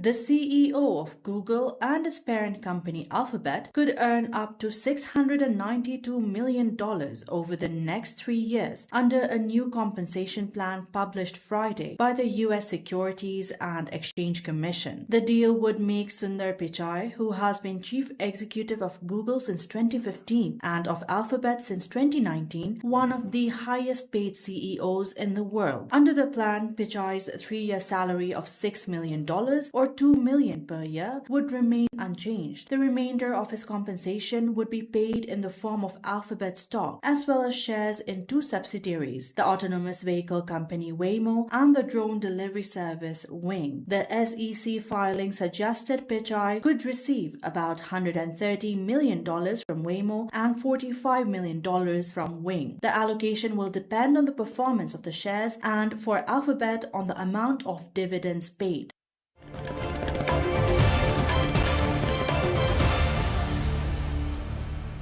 Garment shipments for major retailers, including Zara owner Inditex, are stranded at airports in Bangladesh and India, as Middle East conflict has forced airlines such as Emirates and Qatar Airways to cancel flights. South Asia is a major clothing manufacturing hub, supplying global fast fashion brands with items such as t-shirts, dresses, and jeans. Shovon Islam, managing director of Sparrow Group, said several of his company's consignments are stuck at Dhaka airport. The shipments were scheduled to reach the United Kingdom via Dubai, but the suspension of operations there has created significant logistical challenges. Much of South Asia depends on Gulf carriers to transport air cargo, with more than half of Bangladesh's shipments and about 41% of India's passing through the Gulf hubs.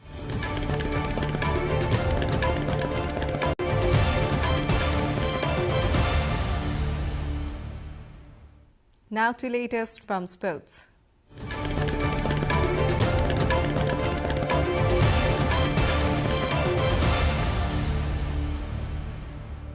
The Milano Cortina Winter Paralympics got underway on Friday with a series of rhythmic performances that celebrated uniqueness and participation during a memorable opening ceremony in Verona.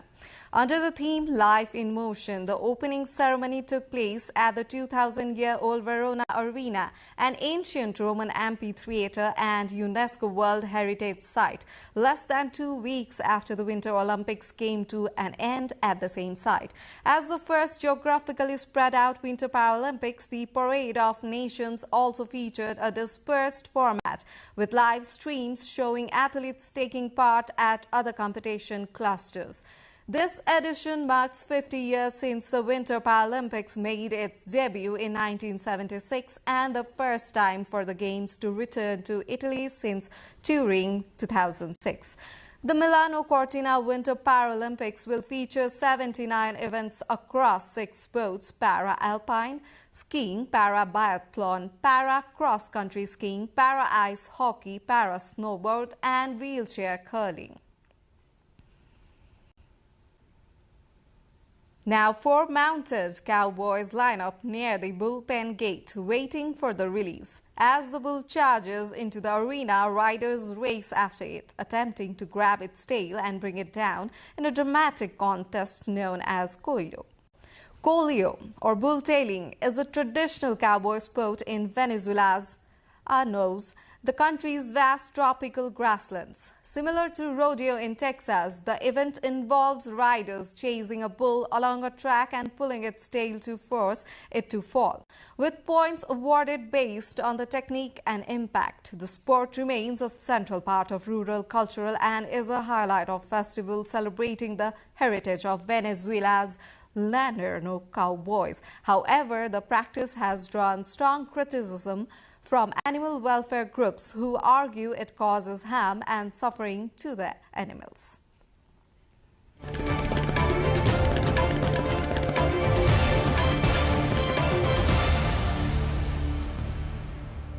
Now the weather updates, first from across Nepal and then the world.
This brings us to the end of this news bulletin, but before we say goodbye, a reminder of the headlines.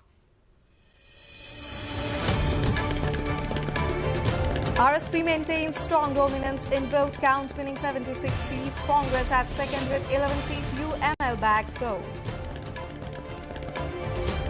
RSP's Balinder Shah defeats former PM Oli in Jhapa 5. Lamithane wins in Chitwan 2. Independent candidate Mabir Pun also victorious.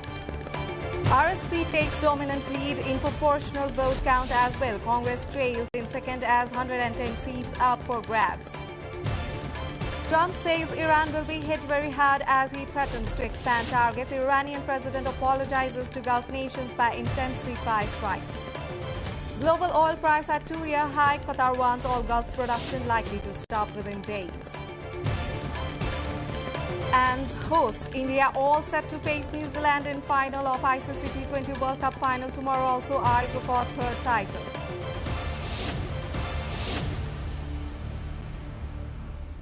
That's all here for the NTV World News Hour. I'm Suveksha Rajak and thank you for staying with us here tonight. Good night.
Thank you.